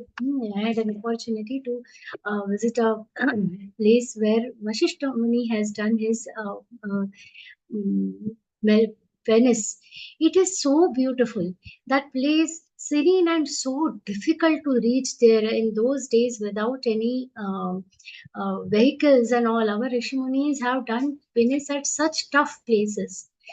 That is in places where so it is so difficult to reach. They could live there with all odds. That is the uh, because they believed in having what this ekant, in this solitude. So solitude is what these people seek. Vivikta sevi laghvashi, very important word. Laghvashi is the person is has a very less appetite. Now, appetite, when we say, we automatically associate it with food, that we should eat less food. There are some saints, and not only the saints of Satyug and Dwapar and all these things. Even in Kali Yuga, there are some saints who can go on without food for many years. So, laghvashi, so eating very less. Now, it is not only the appetite of stomach; it is also the appetite of eyes, ears. We should be able to restrict how much we are seeing, restrict what all unnecessary things we are hearing. So the appetite of all the senses is very limited. Lagvashi, it is very limited appetite for all the senses. Seeing what is essential. Read, invest your time in reading scriptures. And when we are listening, we are so blessed. If you see Swamiji's such beautiful kathas now, also the Shivaji Maharaj katha that is going on, beautiful kathas. The listening, these are very important. So we cannot give up on all the sense organs. What is important? You take what is required, and do not do not spend excessively. But going ahead and gossiping and listening, this is unnecessary activity. So excess of talk, excess of unnecessary hearing, that should be avoided. Laghvashi is a appropriate appetite, a limited appetite. And yatava kaya manasaha, yatava kaya manasaha, control of what's kaya manasa, vak kaya manasa, three things. Vak is speech, kaya is the body, and mind. So a complete control of speech, body, and mind. Speech very important. Mon, where a person should maintain silence and where a person should talk. Having this intellect is a blessing in itself. So giving up on unnecessary talk, maintaining silence where it is required, control of body, a control of mind. My mind should not just deviate everywhere. Listening to session, everybody is listening, but where is the mind going? We don't know. We are where our mind is. Always remember this. So where, no matter where I'm sitting, if my mind is in some movie, in some story, in some other place, then though physically I'm present, actually I'm present where my mind is. And a complete control of the body, that has to be done. Then dhyana yoga paro nityam, all the dhyana yoga paro nityam. The one, see, automatically the one person who has yata vak kaya manasa, the one who has all these three in control, he can easily do this process of dhyana. For them, naturally, this process of dhyana yoga, it is very easy. It comes very naturally to them. A Siddha Purush is engrossed in dhyana. What is the correct definition of dhyana? Pratyeki ekatanata dhyana, being able to concentrate at one point, and which is that point in when we are trying to attain the atma jnana, we have to concentrate within ourselves. So these two qualities, yata vak kaya manasah dhyana yoga paro nityam, always engrossed in the process of dhyan, these two qualities are reciprocal to each other, they are related to each other. So such a person, who he keeps getting what? Vairagyam samupashritah. So these are the characteristics of what? Vairagyam samupashrita. They take refuge in what? In dispassion. They are able to accept vairagya. They are able to accept the vairagya. They are able to be dispassionate. And then very important list of characteristics: ahankaram valandarpam kamam krodham parigraham vimuchya nirmama shanto brahma bhuyaya kalpate. uh, in between ahankara balam, ahankaram balam darpam. Ahankara bala is strength. Now ahankaram balam darpam kamam krodham parigraham. Ahankar is this is a disorder, which is the commander of all the disorders. This one thing, the Jnaneshwar Maharaj says that ahankar is one thing, it is a commander of all disorders. So if one person has ahankar, it will bring with it all other problems, all other disorders. And bala we all know, forcefully, forcing ourselves on somebody, something, forcefully, whether it is physical force, enforcement, or pushing somebody to do something that is not pushing somebody to do things as per your wishes, that is balam, darpam, and kamam krodham parigraham. Darpa is arrogance, not being able to respect others, not being polite. Kamam, desires, controlled desires, so many desires, one after the other, we give in this vicious circles. In this vicious circle. Then krodha, anger, and parigraham. What is the meaning of this word parigram? Accumulating things. Now, what does a family of 2 people, 4 people required? It is the number of things we required is very small. But what is the tendency of a human being? Keep accumulating. More deals, some more sale is there. Keep buying, accumulate thing, instinct to hold things back. That is parigram. So all these disorders come together. And the leader of all these is ahankara. Ahankara is what? The process of that ego, that pride of owning something, is it will bring all the other things, because we half of the things, if you see all these things, bala, darpa, kama, krodha, parigraha, all this is done under the influence of what?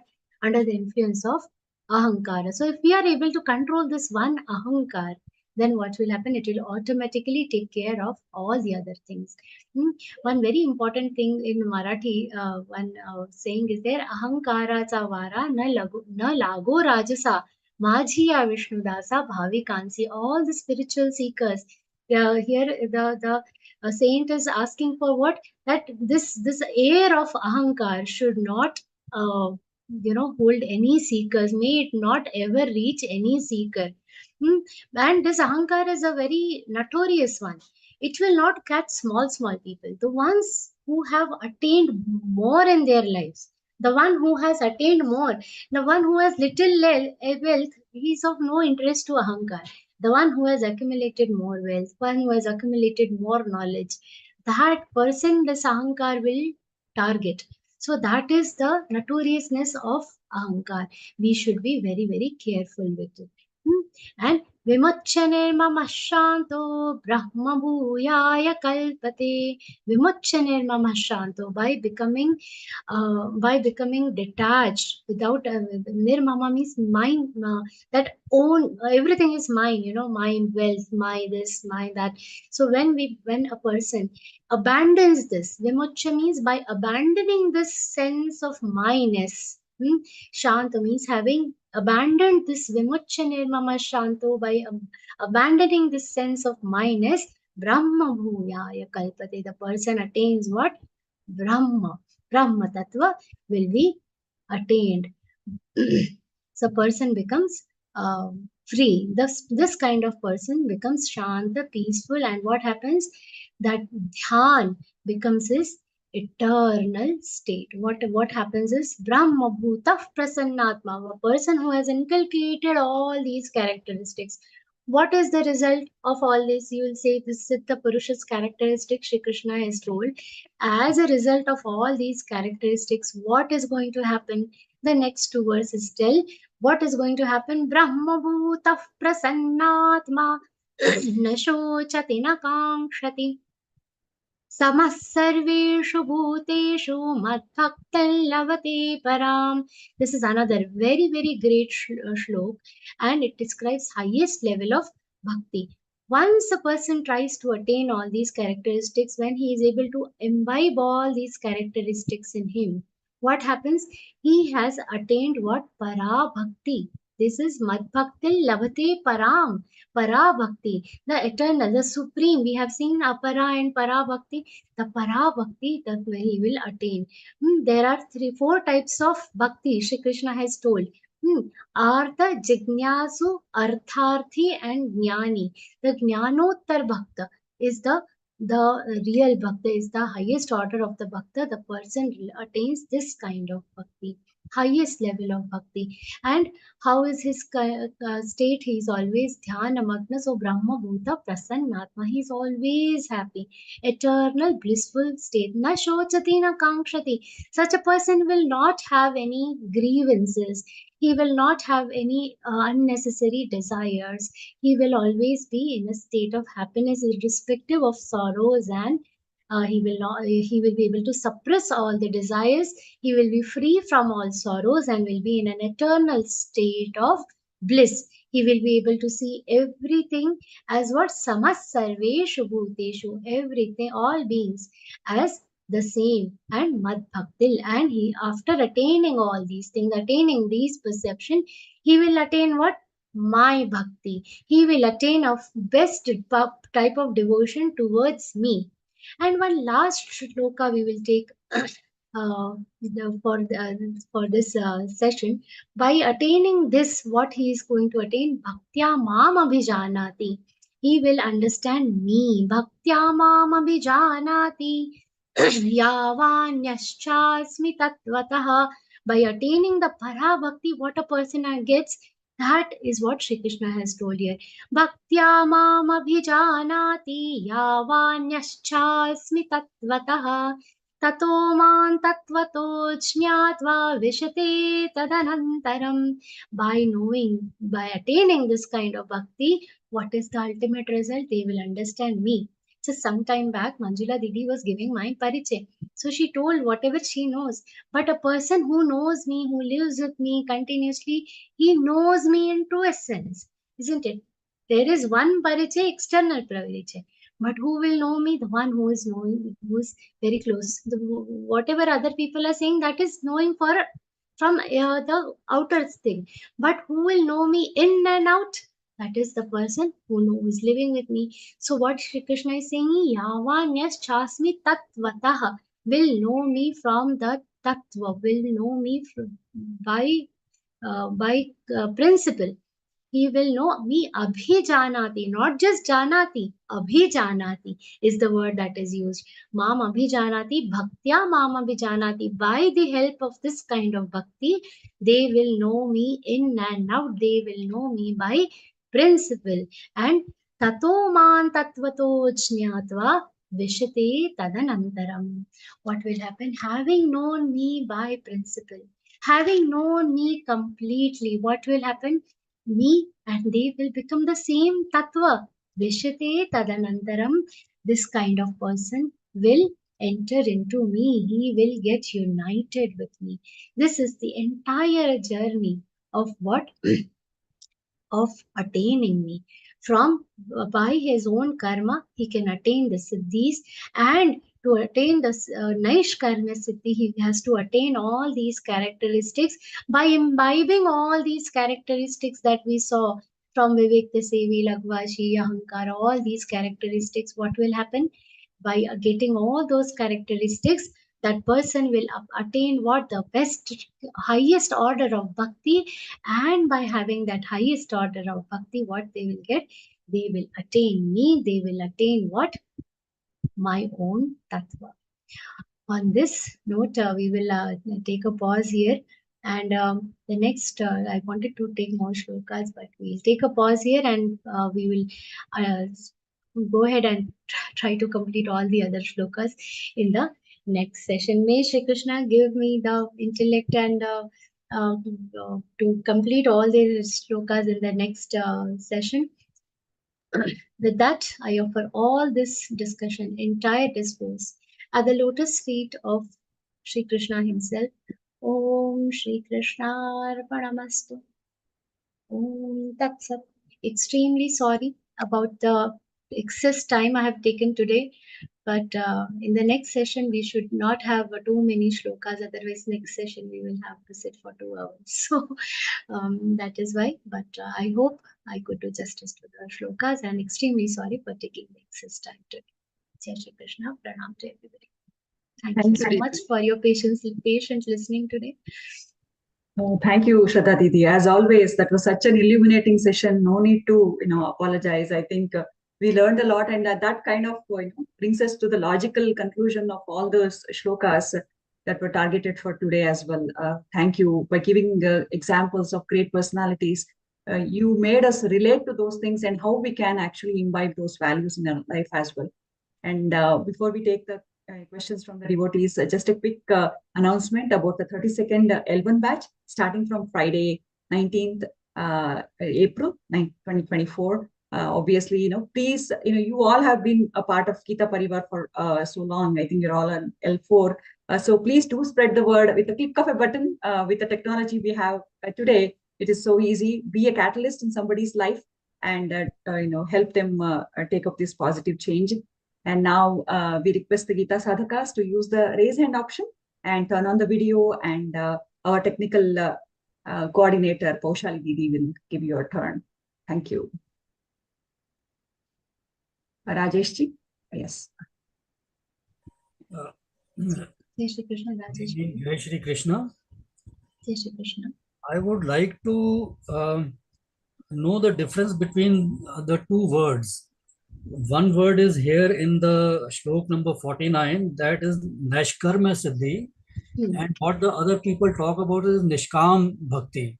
Is it the same thing? No.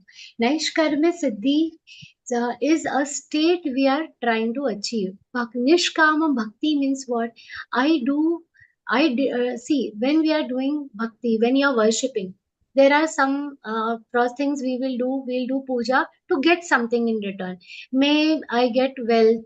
That is Sakama Bhakti, where we have some desires.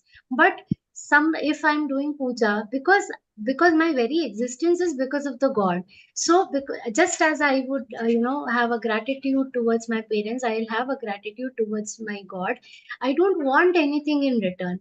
I'm not doing worship because I want something from God. That is nishkama bhakti, means there is no desire. But nishkarmya siddhi means what? It is a state that after doing all things also, there is a feeling of not having done anything. For instance, this is an example that I gave. The sun is rising. Everything, the sun is rising, and plants are growing. We are getting up with it. Everything is happening around the rising of sun. But sun will say, "What? I have not done anything. I am just doing my duty." We are all able to study Bhagavad Gita, under whose influence this entire platform has been established by our Param Puja Swami Govind Dev Giriji Maharaj. Now, he is actually not coming and explaining you the shlokas, but under the light of his guidance, he has founded Gita Pariwar. Under the light of his guidance, under the light of his activity, we are doing what? We are able to do all these activities. So, even having done everything, he will say, I have not done anything. That will be the Naishkarmya Siddhi. Even having done everything, even after all actions, everything happening in the light of this thing, but the light actually is not doing anything. I am able to talk to you, you are able to see me because there is a light that is blowing here. Because of the light only you are able to see me. If there is a darkness in this room, you will not be able to see. The light actually is not doing anything, but it is facilitating all the actions that are happening here. That is Naishkarmya Siddhi. So, even after doing the actions, what is happening? It has reached a state of actionlessness. Actionlessness. So, that state of actionlessness is Naishkarmya Siddhi. Even after doing the actions, attaining a place of actionlessness, that is what? Naishkarmya Siddhi. And Siddhi, because it is a state that a person reaches. Okay, by doing his own actions selflessly, by doing actions such that we are doing it only for Shri Krishna, we are doing it only for Parambita Paramatma, doing the actions with that correct intellect, we attain a state of what? Actionlessness, that is Naishkarmya Siddhi. Okay, I hope that answers the question. Ji, Rajesh Bhaiya? Okay, he has to unmute. Ji. He's saying something. I am just you need to unmute, Bhaiya. That means Nashkarma means that is the karma. The siddhi is in our karma that Yes. we have given it, or arpit, we have given it a arpan to the God, and the nishkam will be that we have doing without desire. There is a difference between the words that are used. Karma is the action and the nishkama is the desire. No desire. Thank you. Okay. The reason I explained nishkarma again was because in the chat also somebody requested to explain it again. So, Ji, Gauri ji, Jai Shri Krishna. Yes, Krishna. Jai Shri Krishna. Ma'am, I enjoy every session you take because it is full of advice and moral values. See, I was reminded of service to man is service to God. People will serve a human being and they will be serving God. Then there's an idle brain is a devil's workshop. An active brain is a God's workshop. An idle brain is a devil's workshop. So we should be pure in thought, word, and deed. That is a very strong point which you have stressed in our minds.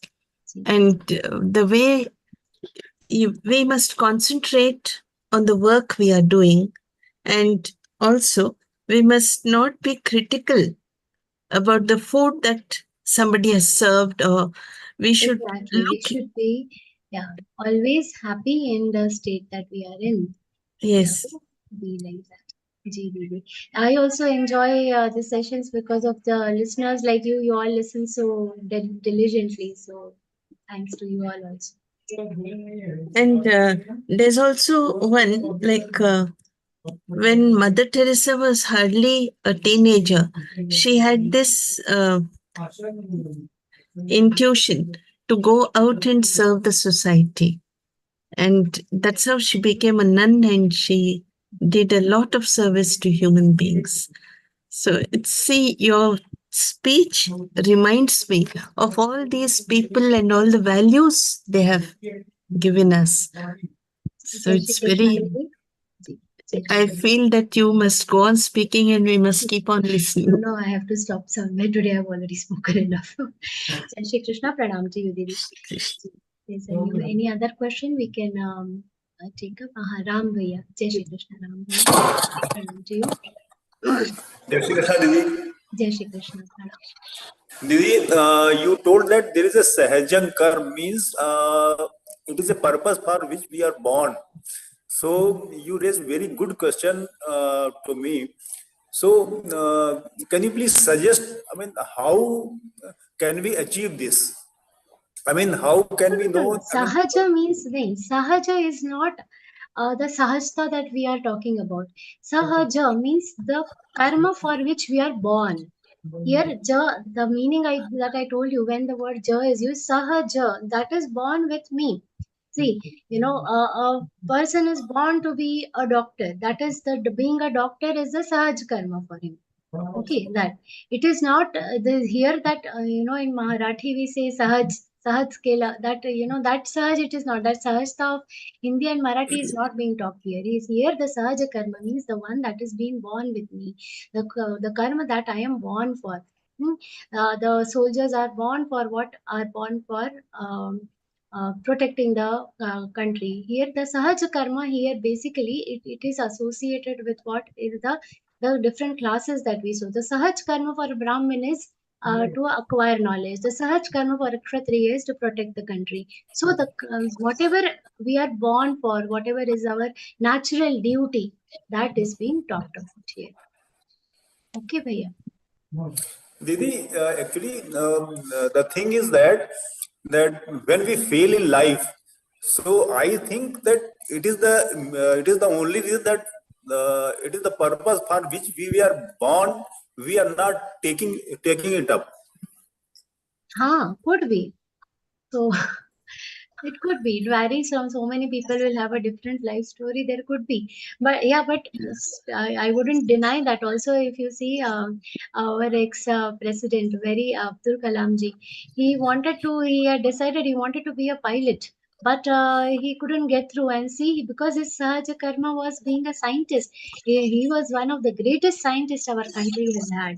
So whatever happens, so the God, if we have full faith in God, He will take us to what we are born for. So definitely, that is what is going to happen. And gradually we come to know. And Sahaja Karma, we come naturally. Some people have a natural thing. I want to become a doctor when I grow up. They will have a very natural instinct for everything. So that is always there. Thank you. Jai Shri Krishna. Bhaiya, pranam to you. One more hand is raised. Nirmala Devi ji. Jai Shri Krishna, Nirmala Devi. Pranam to you. Namaste, madam. Pranam, Jai Shri Krishna. Madam, I want to know, according to the birth is the discrimination, that division of Kshatriya and Shudra, Vaishya, and they have allotted certain deeds, certain duties to the certain varnas. Is it no, madam? Or it is according to the work they do the thing? This is according to the work. It is also according to the birth. It is very scientific to do it according to the birth. See why? Because when a family, so just now that we were talking a lot about the doctors, let us talk about the doctors again. A person who is born in the family of doctors, naturally he will be used to some terminologies, the anatomy. He will be used to these terminologies. Somebody who is born in a family of, say, business people, suppose some family has a cloth shop. From a very young age, that person will have an quick business instinct. So the best possible job for him is to continue in the business. For a doctor, it is naturally, see what happens.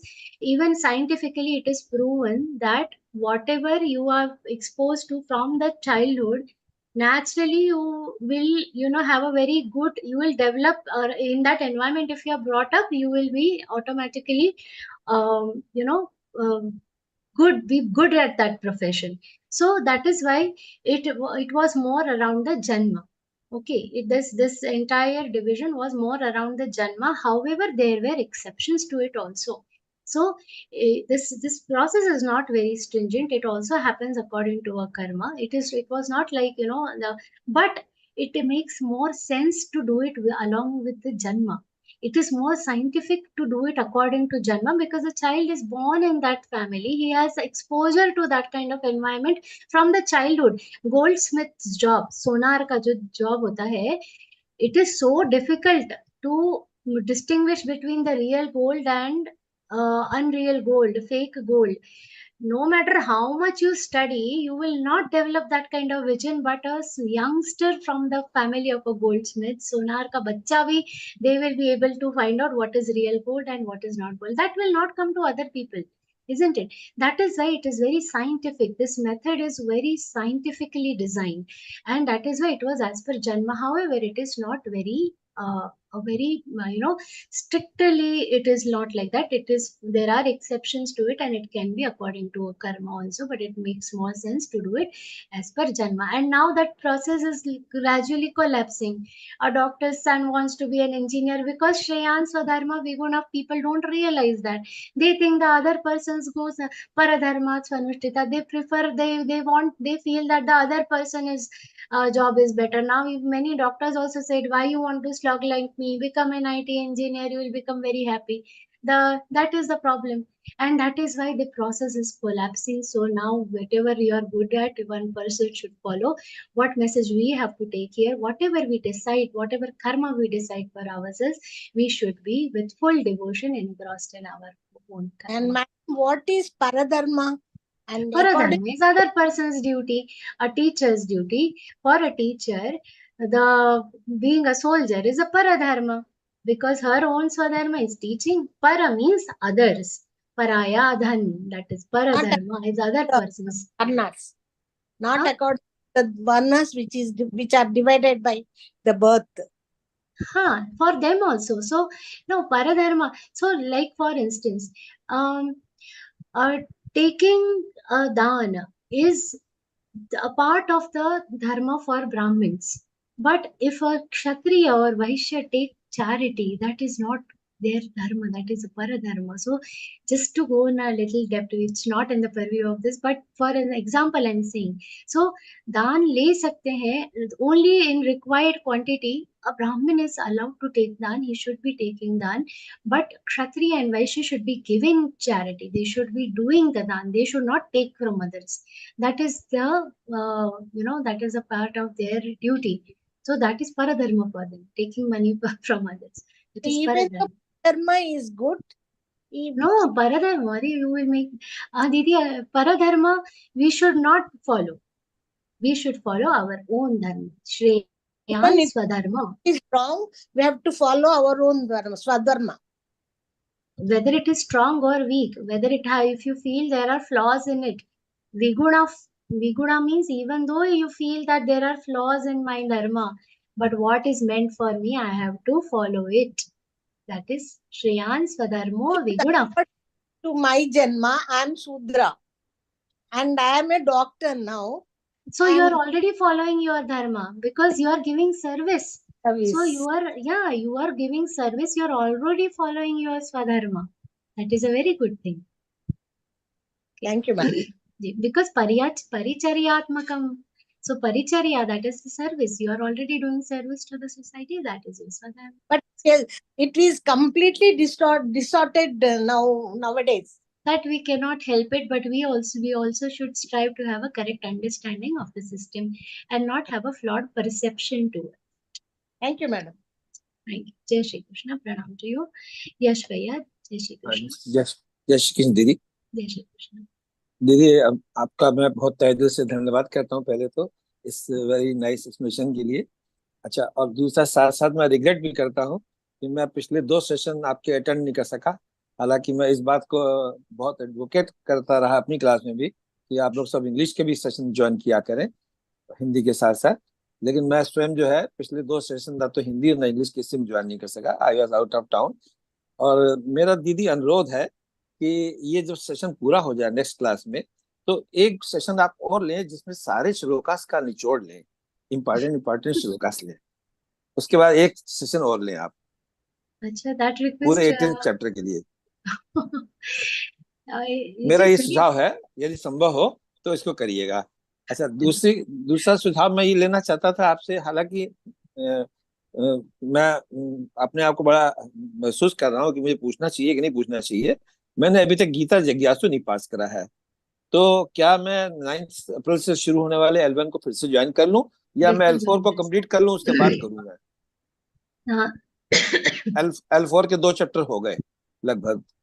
अच्छा, one by one. I am also, आपने पहले thank you बोला. I also want to thank you that the gratitude is mutual really, because you all are listening.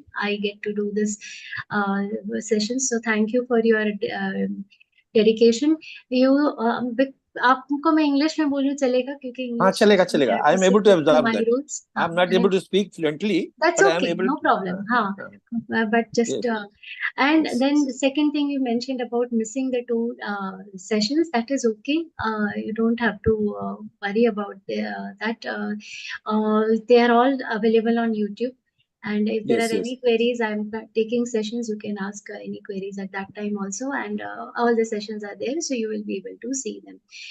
Yes. Thirdly, about the classes, about the important shlokas, it is very difficult to figure out what are the important shlokas and what is not. Everything is important. Something that is important for me might not be important for others. Something that is important for others might not be important. So we cannot anyway judge what is important and what is not important. One medicine will not apply to all. See, if I am having fever and I have to take a medicine for fever, if somebody says this is a medicine for stomach ache and this is a medicine for fever, you take both, are very important, take both. It is doesn't नहीं, make मैं चाहता sense. उसका निचोड़ ले लें आप, हाँ, निचोड़ ले लें। nichod and all these vivechans are as per an academic schedule. So whatever is going on in the current classes, those meanings we try to cover. However, the admin team is also watching. They will take note of your suggestions, and they will, if it is possible, they will look into it. However, just for your sake, I'm telling it is according to the academic calendar that is set. So now in the L4s which are doing 18 chapter,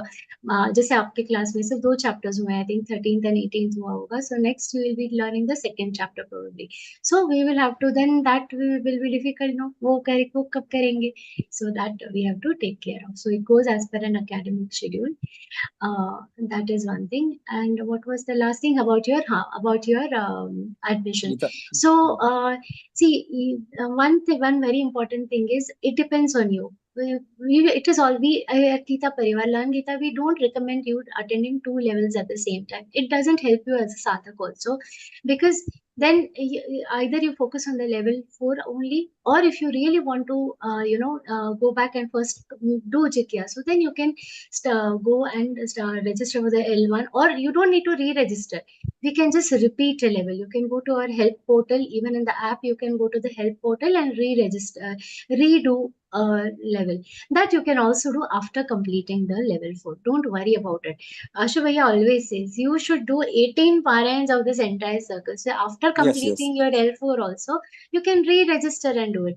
What I would recommend is, it's up to you. You can complete the entire thing, so you have a complete insight into the all the 18 chapters, and then when you restart with the level, next time you will already know how you have to do the pronunciation. So daily 3 shlokas you can try to learn. You can try to, every day, whatever are the 3 shlokas taught in the class, the same 3 shlokas, if I decide that the same day we learn, then you can easily give your jikya. So for some people who feel Kanthastikaran is difficult or not possible, it is just we have to have a will that I will do it, and the regularity of the topic. What way of memorizing works for me may not necessarily work for you, but there are a lot of tricks and techniques being taught in our Kanthastikaran classes. So after you complete the 18th, after you complete the level 4, you can also join the Kanthastikaran Kaksha. The Kanthastikaran class, which will aid you. Again, that will only aid, that will only help in giving you some tricks for memorization. Memorization we have to do on our own.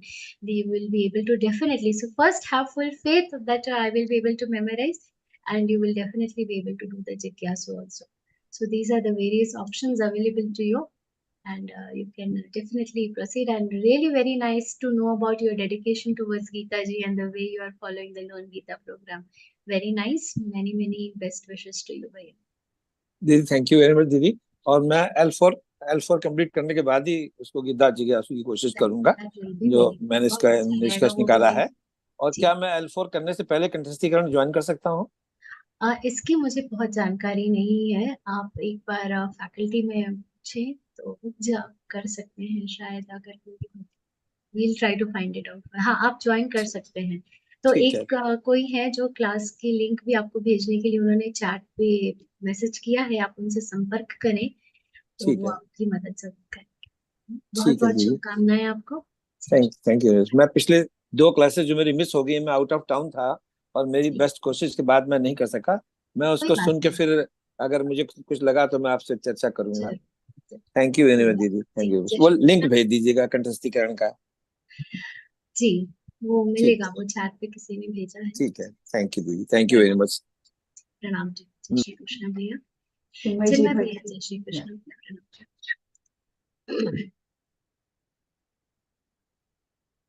चिन्मय जी, जय श्री कृष्ण। जय श्री कृष्ण। प्रणाम भैया। First of all, please accept my regards, Pranam, for your excellent contribution for the society. So, this statement of Lord Krishna, the #1 consultant of the universe, Shyana sadharma biguna paradharma sanushtita sadharma nidhanam sreyo paradharma bhava. So, this is still, see, what you have, example you have given in connection with Abdul Kalam. Initially, he was interested to be a pilot, then he becomes scientist. So, it's still little, not clear to me that as a human being, what is was the in sadhana? another context. That example is not for that shloka. Shreyan sadharmo viguna. No matter what happens, my dharma is correct for me. Like Sri Ramji was being incarnated as the king. When he was told to go for the Vanvas, what was the best thing for him? To follow the orders. His dharma was to follow the orders. He didn't give in to any temptations and say, no, abhi kal mera Rajabhishek hai, I will go. No, not like that. Shreyan Swadharmo Viguna. No matter how tempting the other person's dharma is, what is my dharma? I will follow it. Even if I see some flaws in my own dharma, no, irrespective of the flaws that I see in my dharma, I will still follow my dharma. If a person, a judge in the court says, I don't like my job, I have to give punishments and I have to be very, harsh sometimes. No, this is your job, is because you are a Nyayadish. It is your job to follow this. So you have to follow, no matter, even if you see that as a flawed thing, because it is your duty, you have to do it. Shreyan, and that is the best thing for you to do. No matter what, that is the best thing for you to do. Shreyan Swadharmo. For me, what is best? My own dharma is best. That is what it means. Okay. That example, that was in another context, in context of the other question that he had asked, not this. So, yeah, I think we are done. Thank you, Chinmay Bhaiya. Pranam to you. Everybody, yes. So, before we conclude, I would like to take a minute to thank our Techno Star of the Day, Didi, and our technical team and all the Geeta trainers, mentors, savis, and all the devotees who so enthusiastically participated and made this session interesting and And as always, Didi, Shraddha Didi, thank you for making it so interesting and interacting. And we request you to continue to do the Gita sadhana and attend these sessions to enrich the spiritual knowledge. Let us thank the Almighty for making this session possible. So to do the prarthana, we have Rajashri Gupta ji. She is from Indore, Madhya Pradesh, and she holds a master's degree in science and B.Ed degree as well. And she's working as a teacher. She's also involved in Learn by Fun Gau Seva and associated with Geeta Pariwar since November 2021. Didi is already offering Seva as a group coordinator. Over to you, Rajashri Didi. Please do the prayer. Please unmute Rajashri ji. Jai Shri Krishna. Jai Shri Krishna Devi. Yogesham Satchidanandam Vasudevam Vrajapriyam Dharma Sanstapakam Viram Krishnam Vande Jagadgurum Krishnam Vande Jagadguru. Jai Shri Krishna. Jai Shri Krishna. Beautiful Rajashri. Thank you, Didi. Ashri, Didi, very nice. Now it's time for Hanuman Chalisa.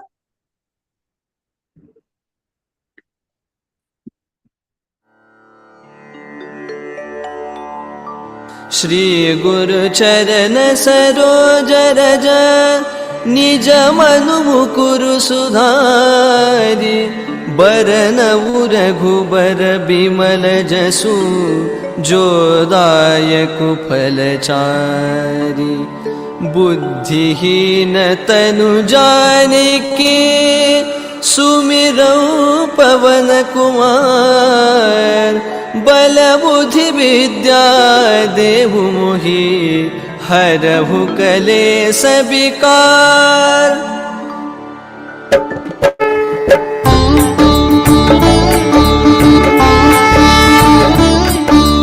जय हनुमान ज्ञान गुण सागर जय कपीसति लोक उजागर राम दूत अतुलित बल धामा अंजनी पुत्र पवन सुत नामा महावीर विक्रम बजरंगी कुमति निवार सुमति के संगी कंचन बरन बिराज सुबेसा कानन कुंडल कुंचित केसा हाथ वज्र और ध्वजा बिराजे कांधे मूंज जनेऊ साजे शंकर सुवन केसरी नंदन तेज प्रताप महाजगबंदन विद्यावान गुणी अति चातुर राम काज करिबे को आतुर प्रभु चरित्र सुनिबे को रसिया राम लखन सीता मन बसिया सूक्ष्म रूप धरि सिंहि दिखावा बिकट रूप धरि लंक जरावा भीम रूप धरि असुर सहारे रामचंद्र के काज सवारे लाय सजीवन लखन जियाए श्री रघुवीर हर्षि उर लाए रघुपति कीन्ही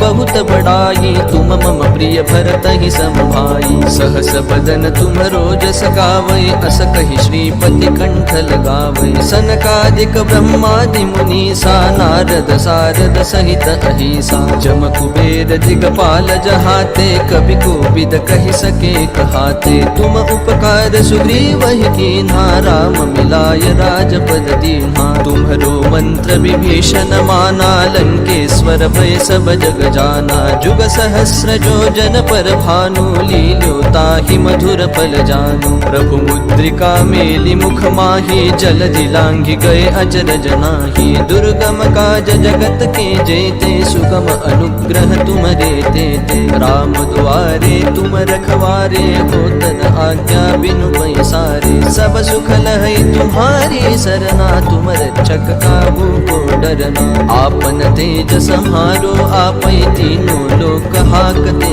कापै भूत पिशाच निकट नहीं आवै महावीर जब नाम सुनावै नासै रोग हरै सब पीरा जपत निरंतर हनुमत बीरा संकट ते हनुमान छुड़ावै मन क्रम बचन ध्यान जो लावै सब पर राम तपस्वी राजा तिन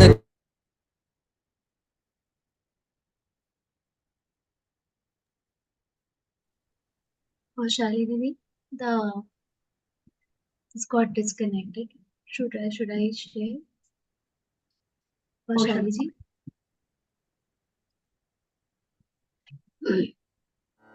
वर दीन जानकी माता राम रसायन तुम्हारे पासा सदा रहो रघुपति के दासा तुम्हारे भजन राम को पावे जन्म जन्म के दुख बिसरावे अंत काल रघुबर पुर जाई जहाँ जन्म हरि भक्त कहाई और देवता चित्तन धरई हनुमत से सर्व सुख करई संकट कटई मिटई सब पीरा जो सुमिरै हनुमत बलबीरा जय जय जय हनुमान गोसाई कृपा करहु गुरुदेव की नाई जो सत बार पाठ कर कोई छूट ही बंदी महासुख होई जो यह पढ़े हनुमान चालीसा होय सिद्धि साखी गौरी सा तुलसीदास सदा हरि चेरा की जय नाथ हृदय महडेरा पवन तनय संकट हरन मंगल मूर्ति रूप राम लखन सीता सहित हृदय बसहु सुरभूप सियावर रामचंद्र की जय पवन सुत हनुमान की जय। जय हनुमान, जय श्री राम, जय श्री कृष्ण। सर्वं श्री कृष्णार्पणमस्तु। सर्वे जनाः सुखिनो भवन्तु। धन्यवाद। जय Shri Krishna. Manjula Devi, thanks to you also. Oh, thank you, Didi, so much.